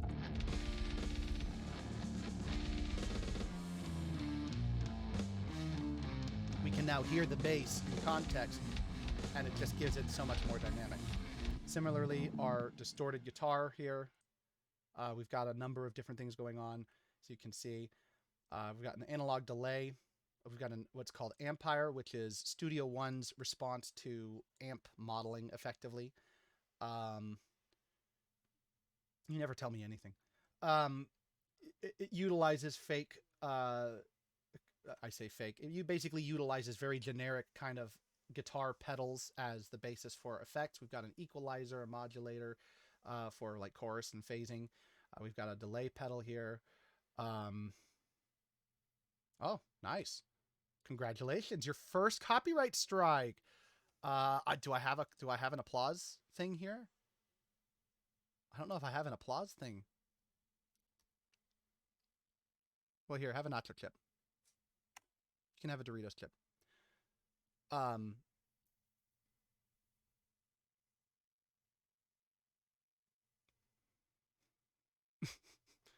I would love to give you like a proper, applause or something, but I'm not going to take the time to dig through all of the all the weird emotes that exist on Twitch. There's just like so fucking many of them. Um, but as I was saying, we've got a reverb pedal over here. We've got a delay pedal, all pretty standard stuff. This is a distortion pedal. This is a pan pedal. This just kind of allows you to, move stuff around. And we've got a wah pedal over here. This I've not really tried to use because, as it turns out, uh, yeah, um, I don't know how good this wah is, but I actually have a bad horsey wah pedal on my guitar setup. So if I'm going to use wah in my music, I'm just going to use that. We got a tremolo pedal here. And I think there's others that I can add into this. These are just the ones that we've got by default to this particular setup. But I actually used it for the amp aspect because when I recorded all of this, I did so using my audio box here. Pick this up. Sorry for the rubbing. You can see it's a little dusty, but that's my audio box. And you can see it's got a couple of inputs already in. Those are the mic cable for my microphone, and then the other cord is the 1/4 inch. Wow. Waluigi #1. Anyways, leading into my guitar. And basically, I just DI'd a clean signal, which on its own would sound like hot garbage.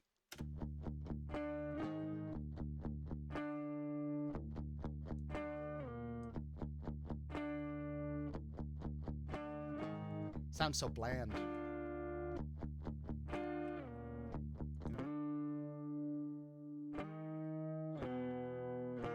you can hear a little bit of that string ringing out.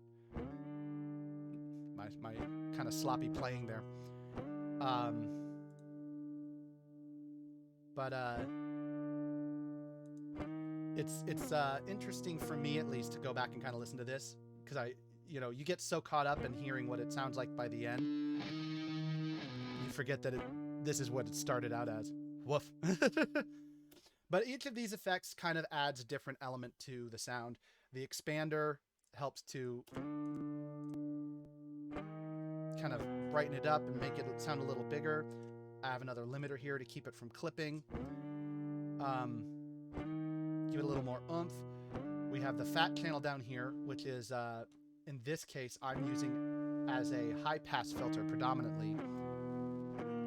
This means it competes less, or would compete less with vocals, if there were any vocal parts, as well as if I pull it back up again here, I removed all the low end so it doesn't compete with the bass. Because if I have this up, the bass and the guitar start sharing frequencies, and that can cause things to get a little bit muddy.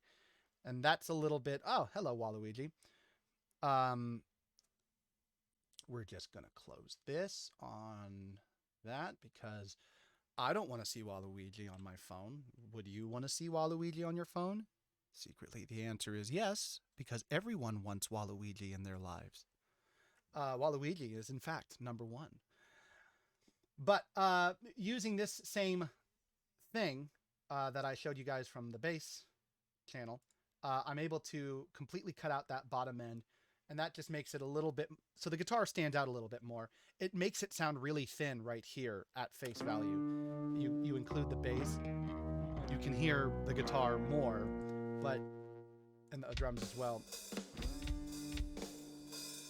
The guitar sounds a little goofy here at the moment. But that's why we also then add in things like this room reverb and this analog delay.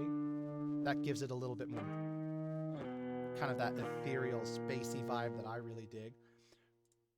And then we can add some EQ, which my EQ is just kind of a nice open mid-range, not super high, not super hot, because I've always liked a good mid-range sounding guitar.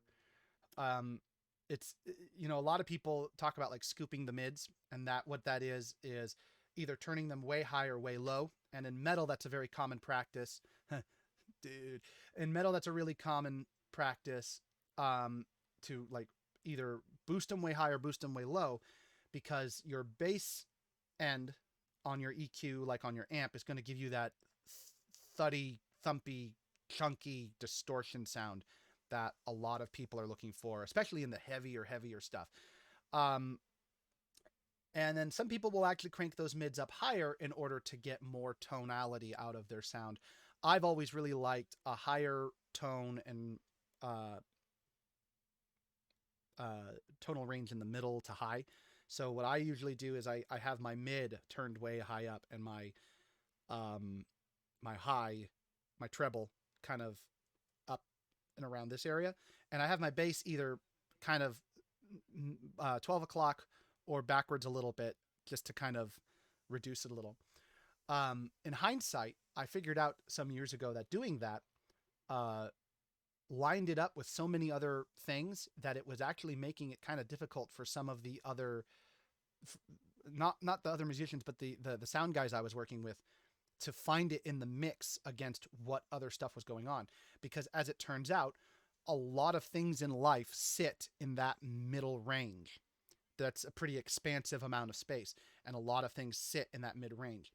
I didn't know that because I've always just really liked that sort of tone. It gives it something, enough warmth that it feels raw and emotional, but without sacrificing some of that lower end for getting good crunchy riffing.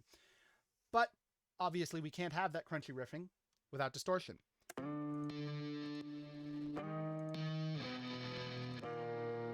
So Empire adds in, you would, Empire adds in that, and we can use that to our advantage to like I said, just kind of give us this chunk that we're looking for. You know. So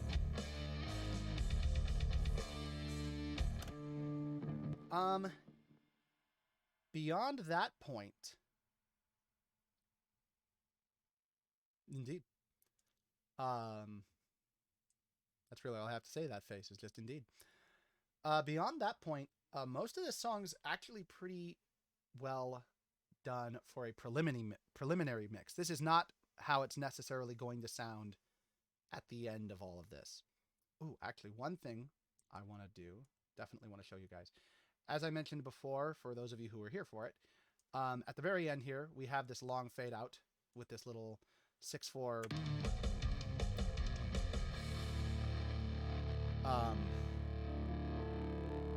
thing here. I like this, but I want to adjust it. I want to make it have a particular sound. So what we're going to do is we're going to add another EQ here. And we're going to make this sound like a telephone. Now, the great thing about EQ is I can adjust this. I can make it a little thinner. I can make it a little wider. But this is a pretty good standard telephone EQ. And what this will do is... Ooh, put it on the right track first. Here we go. Remove that. Here we go. Now what this will do is when we get to this part, I'll need to remove the other EQ so it doesn't get too invasive. But we'll come to the part, and now, instead of having all this fade out with nothing, and that part comes into sounding like a regular guitar,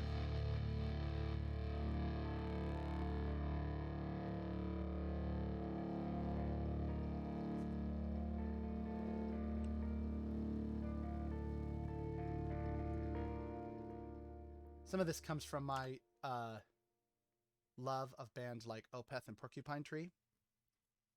Um,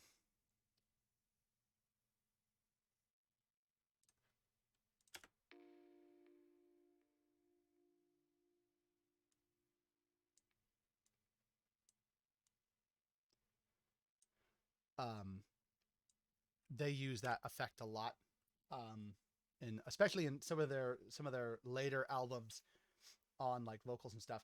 And I like that effect personally. Um, might even remove the room reverb on it. Yeah, it just gives it this kind of almost, in this case, yeah, we'll turn those both off. So in this case, it almost gives it like a oh, how am I wanting to explain this?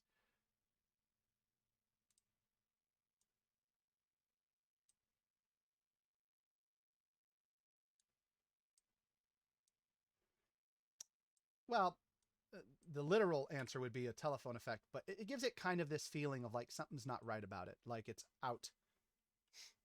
It's not natural. It sort of stands out, like it does give it a sound. That's very true. It gives it a sound. Got you, buddy. Thank you so much. Basically, the idea is it gives it a little bit of this like um,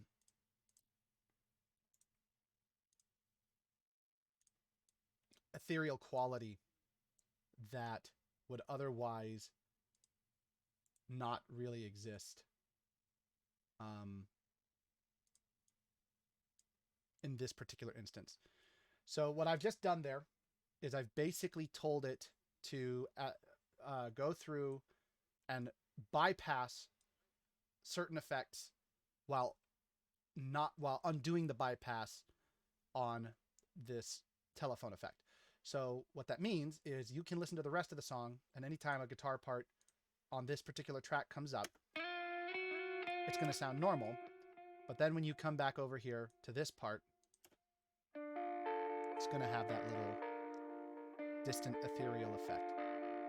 And actually, is this full right or is it 0? It is not. So we're going to adjust that as well. Because I want this to sound like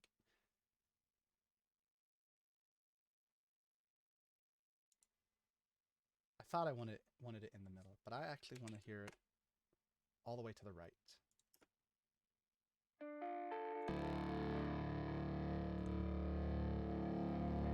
Yeah, that's much better.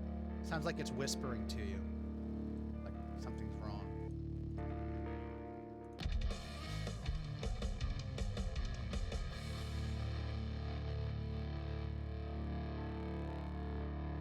Inklings of things to come.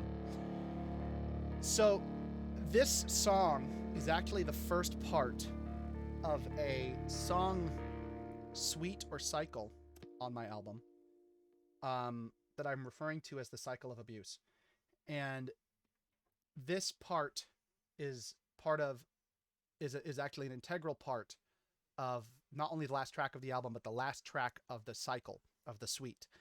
And all of these songs tie very specifically to our lead character Dariel's upbringing and the abuses that he's suffering. It's telling me to compliment his music.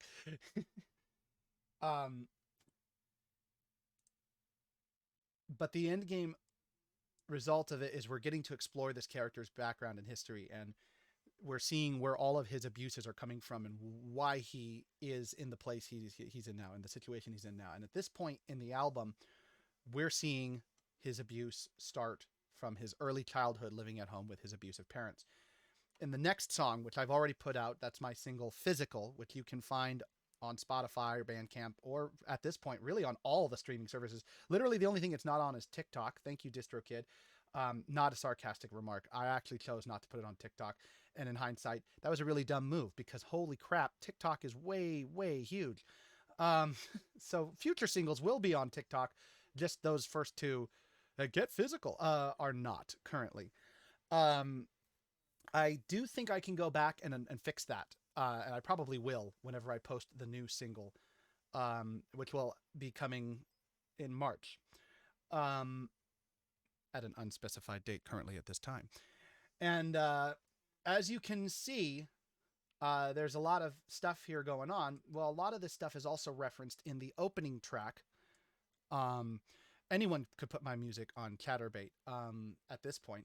And you know, if you want to do that, I'm not against it. You know, you do whatever you do, and you just do what's best for you. Personally, I'm not going to make that effort myself. I know everyone says you got to get your music out there, and I've always been terrible about that, but I just don't know where to even start on Chatterbait when it comes to getting my music, you know, noticed. You know, I know the big wigs all hang out on Chatterbait. All the big studio wigs hang out there. So that's really the best place to go to get my music out there. But I just wouldn't even know where to start or how to find those people and stalk them. I mean, follow them. Yeah, it doesn't sound any better. Um, so the end game result is that our mix here is it's coming along very nicely. And now we're at the point where we're doing a lot of stuff like what I just showed you, where we put an effect on the guitar to make it sound like it's coming through on a telephone, automation to move it off to the full right of the speakers, so it almost sounds like someone's whispering it to you. And like I was about to say, a lot of these elements are referenced in the opening track of the album, which is mostly instrumental. um, and I did that to kind of emphasize the importance of this on our main character story, but also because um, things in thematic storylines like this, I find I really like it when artists and musicians not reference but come back to things. Was what Leviathan. Leviathan is actually not on this album. Um, Leviathan is actually just a song. It's a good song. I really like how it came out, and I'm really happy with how it came out. But it is just a song on its own. It was going to be part of a different project. Um, but unfortunately, that project fell by the wayside, as a lot of projects do when you're a creative mindset. It's real easy to be like, oh, yeah, I'm really going to focus on this thing and do this thing. And next thing you know, it's 6 months later, and you're like, I didn't do the thing, guys. I don't know what to do. I didn't do the thing. Oh, God. So, ultimately, I think this is in a pretty good spot. I want to give it a good solid listen to figure out, because there's definitely some parts I need to re-record. I found a part earlier. Yep, right here. Go ahead and make a note of it, actually. Um,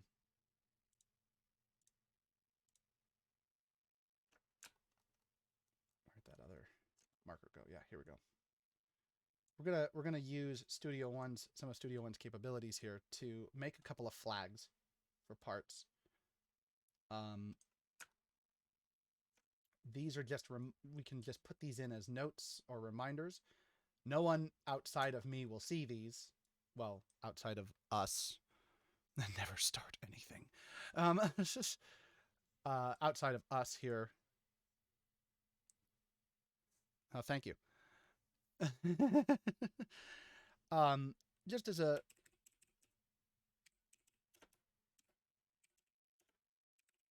re-record Vox here.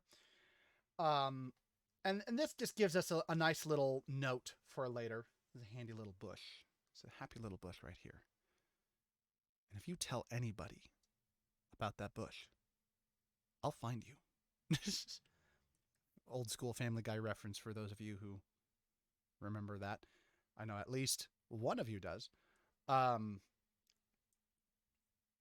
that gives us a little bit of a note there. Oops, I told.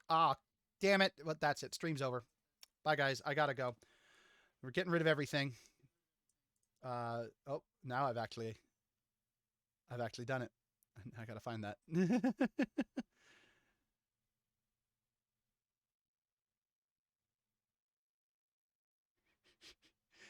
I made a joke and I fucked it up, boys. All right. Time to play the where did he put it game. Oh, this mouse. I need to replace this mouse. Right? Here we go. Okay. 11 out of 10 stream. Yes. I knew I'd get it someday. Thank you. Thank you. I want to thank the Academy. I don't know who they are, but I want to thank them. I want to. Oh, wait. Were you being sarcastic? Oh. Oh, no. Oh, no. Okay. But we're back. Found it. We can get back to this thing. So now at this point, it's just putting in some notes like that for me for later. Particularly, we've got like this big vocal part here. There's a couple of these that I want to do. We're going to go ahead and add another marker here to remind me to re-record. I think it's track lead 6 and lead 5 for sure. Re-record lead 5 and 6, because those turned out wins Nobel Prize for breaking a stream. You know, maybe this is just because those you can't hear them like here necessarily, but there's little bits that I for one can hear.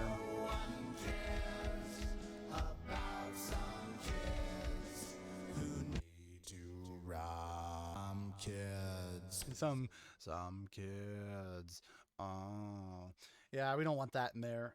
We've got this one up here. Kids who need to run like what? away.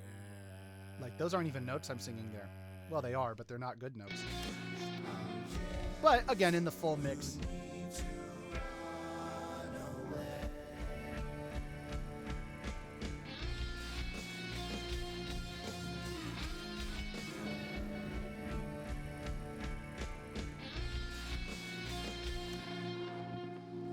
That gives us a little bit of yeah,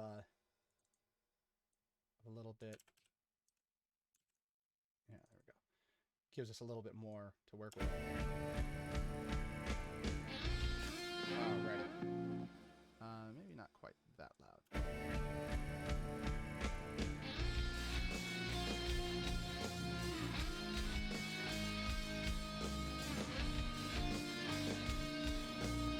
Oh, wait, I don't work with you. Ah, shit.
Official, no going back now. We've saved it. So by having this bit with the flag in here, I can go back and know, hey, I got to re-record some parts here. And I'll probably end up doing that maybe later today or tomorrow. But one way or the other, I'll need to go back and fix it and make it. From head to limb. No weight from head to limb. Yeah. And that'll give me at least, a little bit of closure on making sure that sounds as good as it possibly can. Because I can hit those notes. I just clearly failed to here. And now I have to pay the price. But that's commonplace, actually, believe it or not. Most people don't nail things on the first take. People can. There are definitely those who do. I've actually done it. but sometimes, that's just not an option. Sometimes that's not the best take. So you do it again, you do it again, you do it again. And that's really how it goes when it comes to recording. It's easily the biggest difference between playing live versus recording is you have the capability to go back and take the time to make it sound as good as possible in the studio. Whereas when you're playing live, you can't. Well, you could, but it would be a really weird show if every time you made a mistake, guys, we got to stop. Yep, got to stop, guys. We gotta get our shit together. I just missed a note, and we cannot continue. Can you imagine going and seeing your favorite band live, and every time anybody misses a note, even if it doesn't sound like an off note, like they just, oh, I didn't play that chord as well as I could have. Let's start the song over. Start the song over. Be like a 3 hour long show of just playing one song, but practice helps with that, of course. Just learning how to play your music, of course, always helps with that. But another element also is just having the capability of moving on with it. The vast majority of audience members are not going to know, at least in a live setting. Exactly. The vast majority of audience members are not going to notice. And those that do will have an intimate familiarity with your music. And they will absolutely pick up on it no matter what you do, because they just know what to listen for um, when that's a thing. But most of the time, I would say, they won't like come up to you and say, dude, you totally missed that note. It sounded awful. What the hell were you thinking? You deserve to die. It's nothing like that's really going to happen. And the people who do that, let's be honest, you can't please everybody, and people like that you're never going to please anyways. They didn't want to be pleased. So ultimately, you just kind of move forward as best you can. So, we've got this pretty well solidified. At this point, what I want to do is figure out what I can do with the music for now. I feel like this part's pretty much fine the way it is. I might...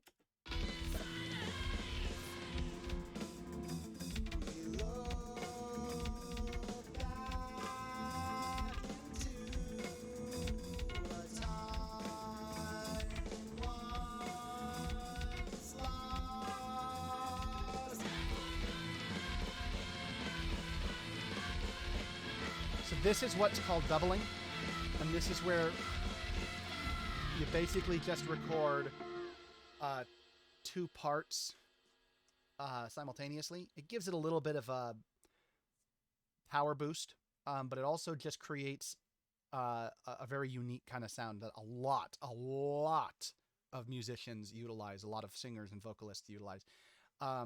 It's one of those things that you rarely can reproduce live. So you always end up sounding pretty different in that regard. But in a studio recording like this, it can create this really cool effect. Without it, this is what it sounds like with it. Here's what it sounds like with it.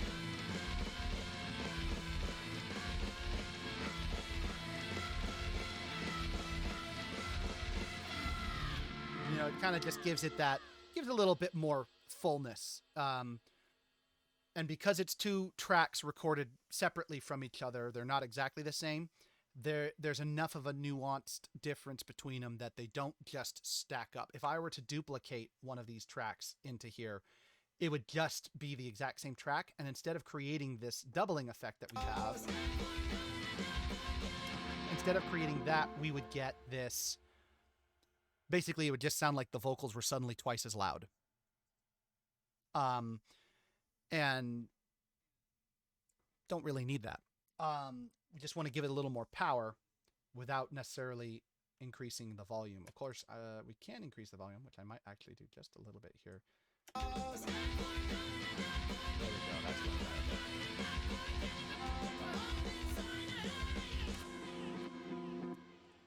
maybe even a little bit more on this one here. Whoa, not quite that much. Here we go. So there we go. And that just gives a little bit more oomph to the vocal parts. And it's something I've used throughout the album, although I didn't actually use it as much here. with this song. Most everything in this song is either multi-tracked vocals with different harmony parts, as we see like over here with this part I was looping on. Of course, didn't play it, as we saw with this part over here that I was looping on. None of those are doubled. There's octaves, but there's no doubles. And even this part here, this death growly part, is not octaves or doubles. It's actually two different vocal parts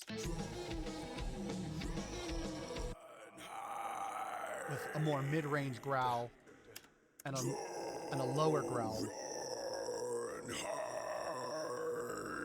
You can tell I was really, almost sounds like I was struggling with that one, but it's probably fine.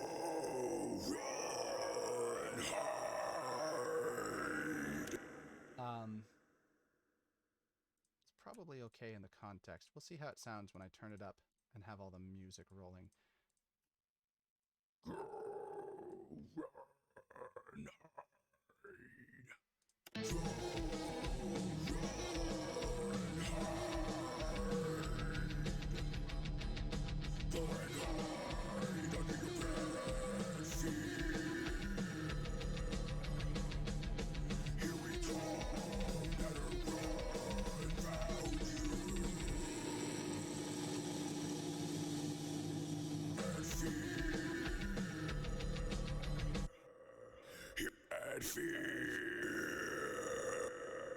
So maybe I'll go back and re-record this particular part. We'll see. I'm going to put a marker in just as a possible. Like maybe it doesn't sound too bad on it. I mean, not on its own, but in the mix of everything. But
but of course, it's my that's my favorite band after all. Didn't you know? I especially love it when Infant Annihilator does these really great, like super soft breakdowns like this. This is my favorite thing that Infant Annihilator does. They do this, right? Like, I'm not wrong on this, right? They do this. They're like pop artists, right? There's not much more that I could do. They do this, right? I'm sure it's fine. But so that puts us kind of at the end of this, I think, actually. For now. The drums sound pretty well.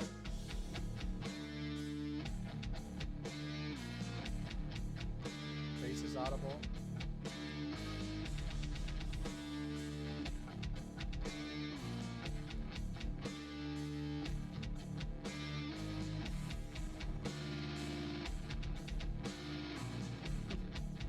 I've actually never heard of them.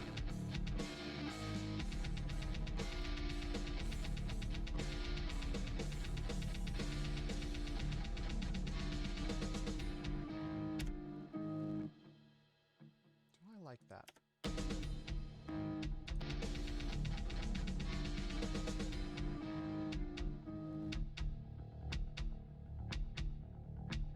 I actually don't mind that, honestly.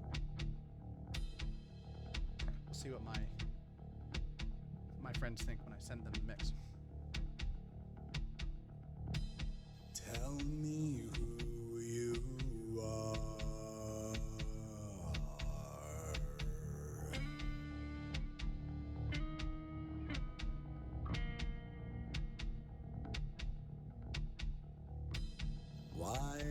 You brought me Can't say I remember that conversation. here. But that does sound like something I would say. I might have been high at the time.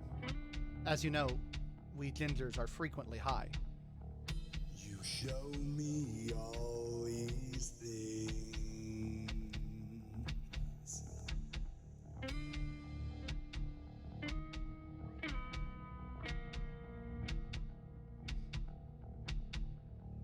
What do you want from me? That does sound like something. I might have been dead. I could be dead now. You don't know.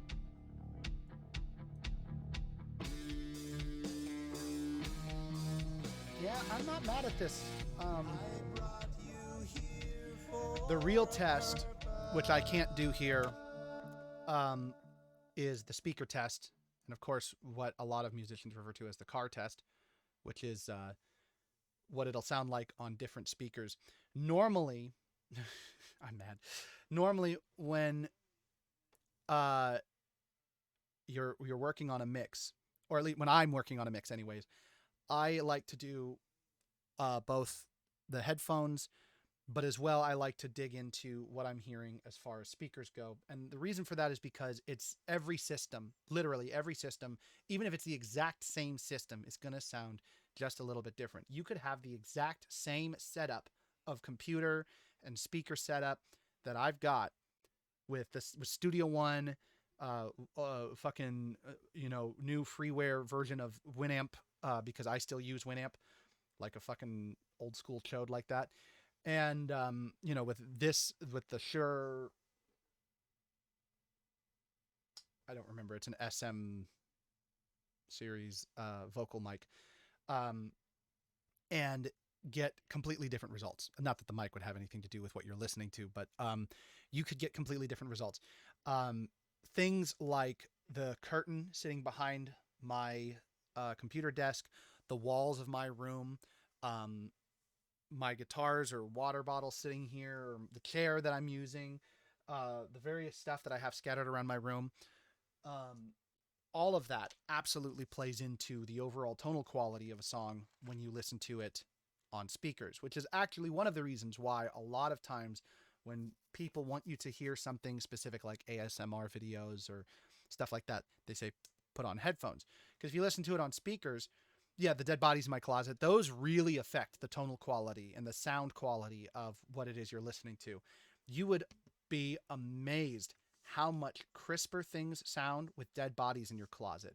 Um, but if you don't have them there, everything just sounds like, I don't know, dead. Like, and I don't mean that as a pun. I just mean that like everything just sounds kind of flatline, just real lackadaisical, you know. Yeah, exactly. It gives it that Doom sound. And not many people know this, but the music in Doom and a lot of those older DOS games was actually made, of course, using MIDI software and synthesizers that were specifically stationed in morgues so that we could use the dead, well, not we, but they could use the dead bodies to help brighten up the days, or the sounds, I mean, brighten up the days. This is just, woof. Doom metal doesn't exist, Tony. That's not real.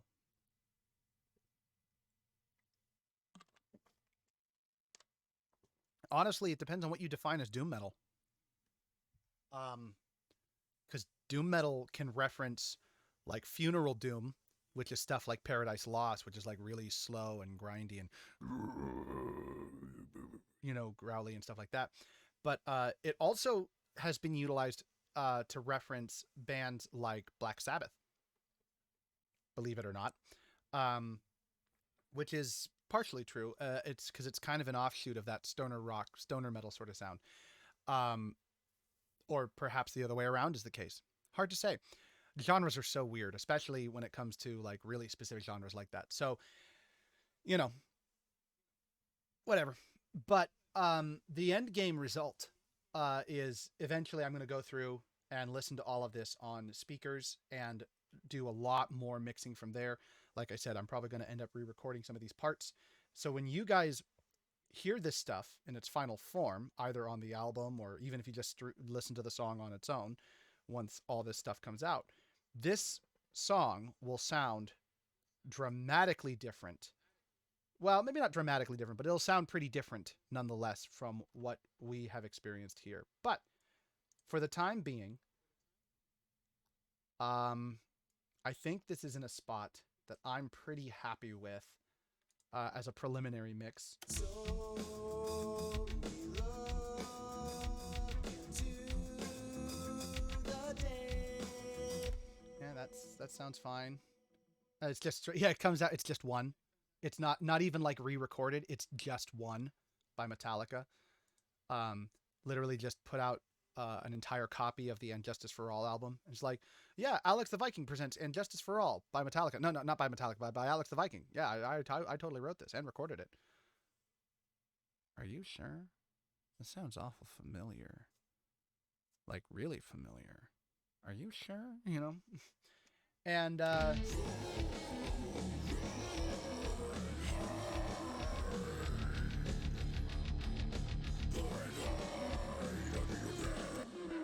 we got that.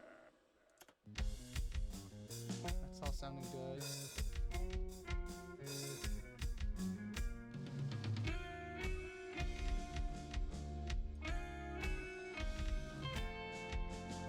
And so we hit. Yes, it's true. I kept him safe away from you.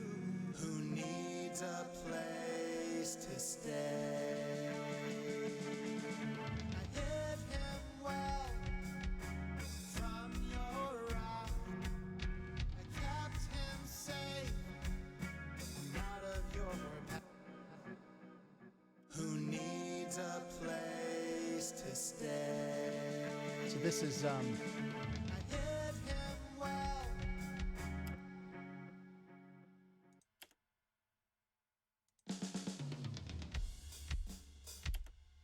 why up the snares on this?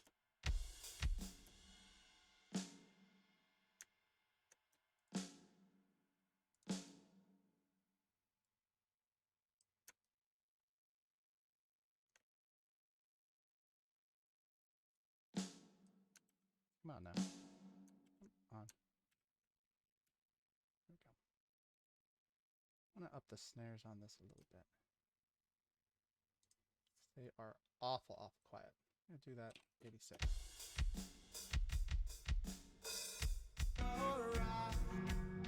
I kept him safe out of your path.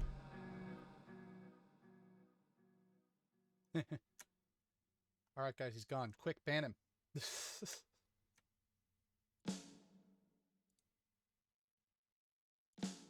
thought he gave everyone mod function. What the hell?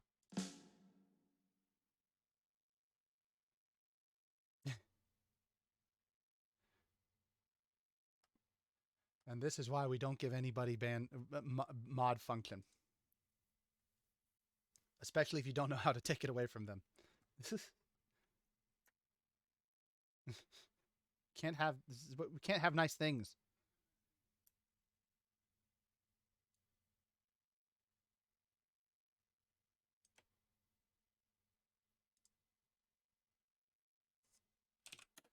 Hid him well from your wrath. I kept him safe. I see. So I had it much lower on purpose. So why don't we drop that down to say 76? Hid him well from your wrath. Hid him well from your wrath. I kept him safe out of your path. I took the brunt.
So what I'm doing here is just kind of, this is all part of the mixing process, of course, but it's giving these just a little bit more oomph that they otherwise don't necessarily have.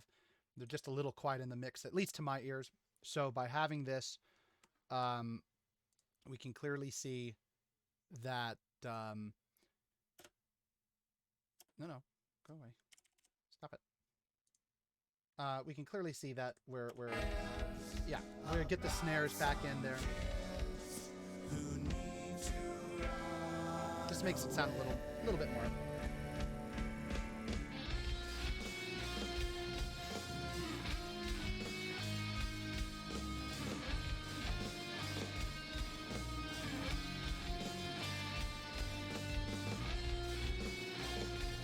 This all plays out as such.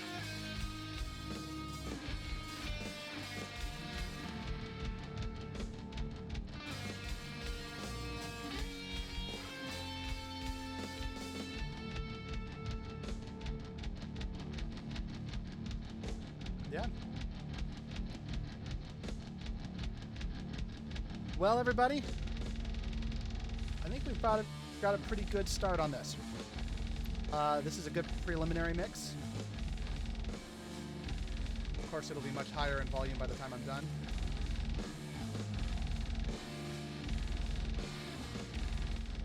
But in the meantime, thanks again for showing up. Yeah, it does sound like a song. Thanks again for showing up. Thanks for hanging out. And I'll let you guys know if I'm doing any other streams in the upcoming future. Be it mixing or just, you know, whatever. I might try to do some gaming. Well, you're very welcome. You're very welcome. And yeah, I might try to do some gaming stuff. I might try to talk about like movies and stuff. Ultimately, I do eventually want to have like a YouTube channel and stuff, a place where I can post some of the things, other things I'd like to do outside of music and involving music, where I just talk about stuff, because I have a lot of stuff to say, whether anyone wants to hear it or not. And frankly, I like making that sort of stuff. Just something that I find personally interesting, whether anyone else is really watching or not, you know. So, in the meantime, no, no, I don't. I don't want to play Minecraft at all. Honest to God, I have not played Minecraft in literal years. In fact, the last time I played Minecraft, I don't even think the game had properly released. No, no. Yes, I did play Minecraft after its release at some point, because I remember going back to it after the wolves had become a thing. And I haven't gone back to it since. Yeah, no. I actually just recently went through, because it was on my computer. Like I haven't played it, but it was on my computer, and I actually went through and I tried to remove it. And I thought I had removed it before, but what I think happened is when I upgraded to Windows 10, like it just default gives it to you, because right. The the file that you run the program through is actually a pretty small file overall, and so it's, you know, in many ways very well optimized for PC, which is good considering that it started out predominantly as a PC game. And you know, I'm sure there's tons of people who still play it. I just found out my niece Madeline has gotten like way into Minecraft, and like that's all she talks about now. Um,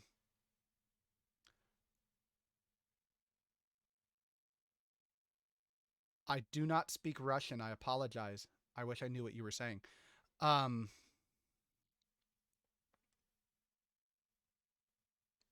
yeah, that's fair, because there were a lot of knockoffs um, from that. As with any popular thing, there's just a lot of, you know, leeches on the belly, as it were. Um, uh, just as a note, Zatex, I just don't understand Russian. I'm not trying to keep you from typing in your own language. I just I can't read it, so I don't know what you're saying. Uh, you could be saying something really funny, and I just wouldn't get the joke, unfortunately. So I apologize for having to force you into something maybe you don't want to do, but that's just purely so I can understand what you're saying. Because I'd love to respond. I'd love to have some sort of understanding. Um, Communication is very important in this day and age. Lord knows nobody communicates anymore. And then some people are like me and just never shut up. So you can't get a word in edgewise. Um, but yeah. So thank you guys. Doom metal. What about it?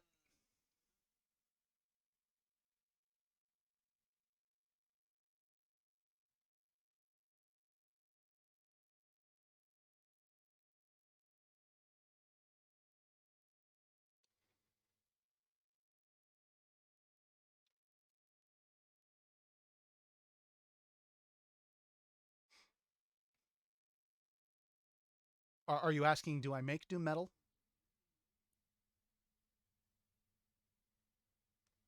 Um, if you are, at the moment, no. Although that is something I intend on incorporating, because I actually really like all kinds of music. And particularly in the heavy metal range of things. Yeah, exactly. My favorite doom metal is a smooth jazz album by Charles Mingus, and the saxophone's really just.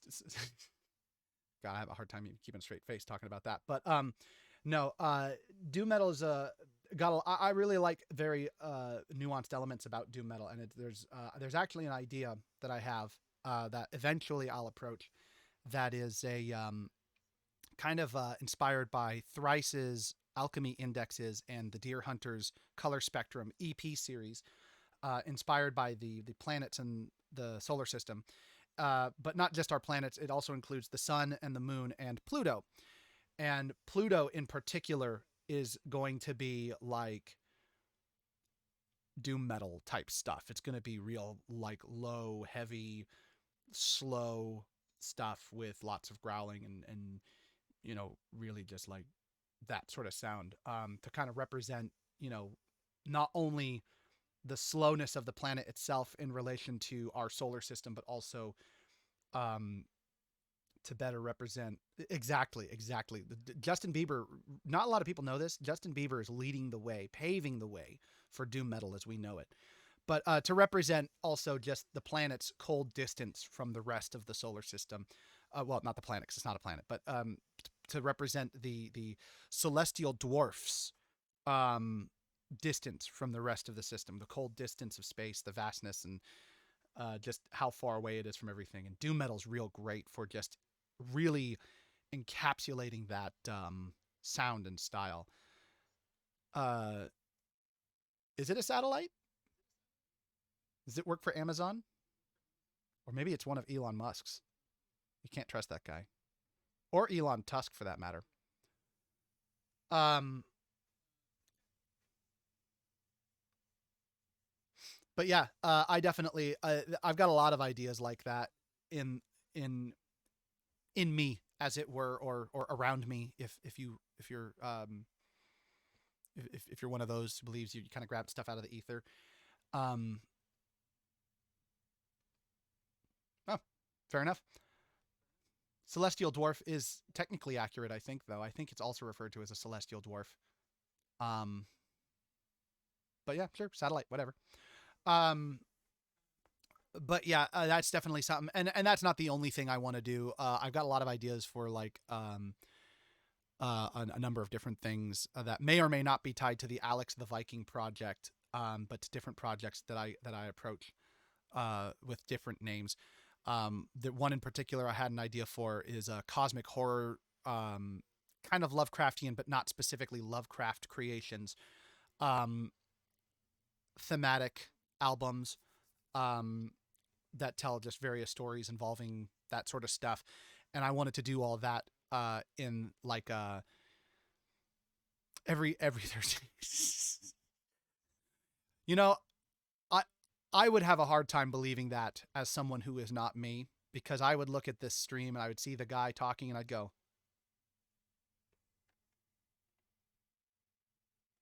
"Really?" Like this guy? Does that work for you? Do you get money? Um but as I was saying, I wanted to do like a symphonic death metal sort of thing. Kind of inspired by bands like um Epica and Mayan, Flesh God Apocalypse, and Septic Flesh. Um, all of which, if you're into metal stuff, are particularly, in my opinion, really good bands. Um, but the thing that I love about that sort of sound is that symphonic element. Shadow of Intent, good example of like deathcore, kind of getting that sound in there. That actually Tony, or Brief Insanity TV, as he's known on the chat, um, specifically introduced me to, and then other bands in that sort of context, like Dimo Borgir, Graveworm, the symphonic black metal stuff, some of Ison's stuff, Emperor's later stuff especially had some of that in there, and all that sort of stuff. I really love the idea of incorporating symphonies into the sound and the mix overall, um, of like heavy metal type stuff. So it's definitely something that is down the line. But for the time being, I've tried to end this now a few times. I keep getting distracted. But thank you guys all for coming out and checking out this. I'm going to be coming back online and doing some more streams further down the road. I wasn't originally. I was really. You can actually ask Grand Kaiser, whom I've known for a long time.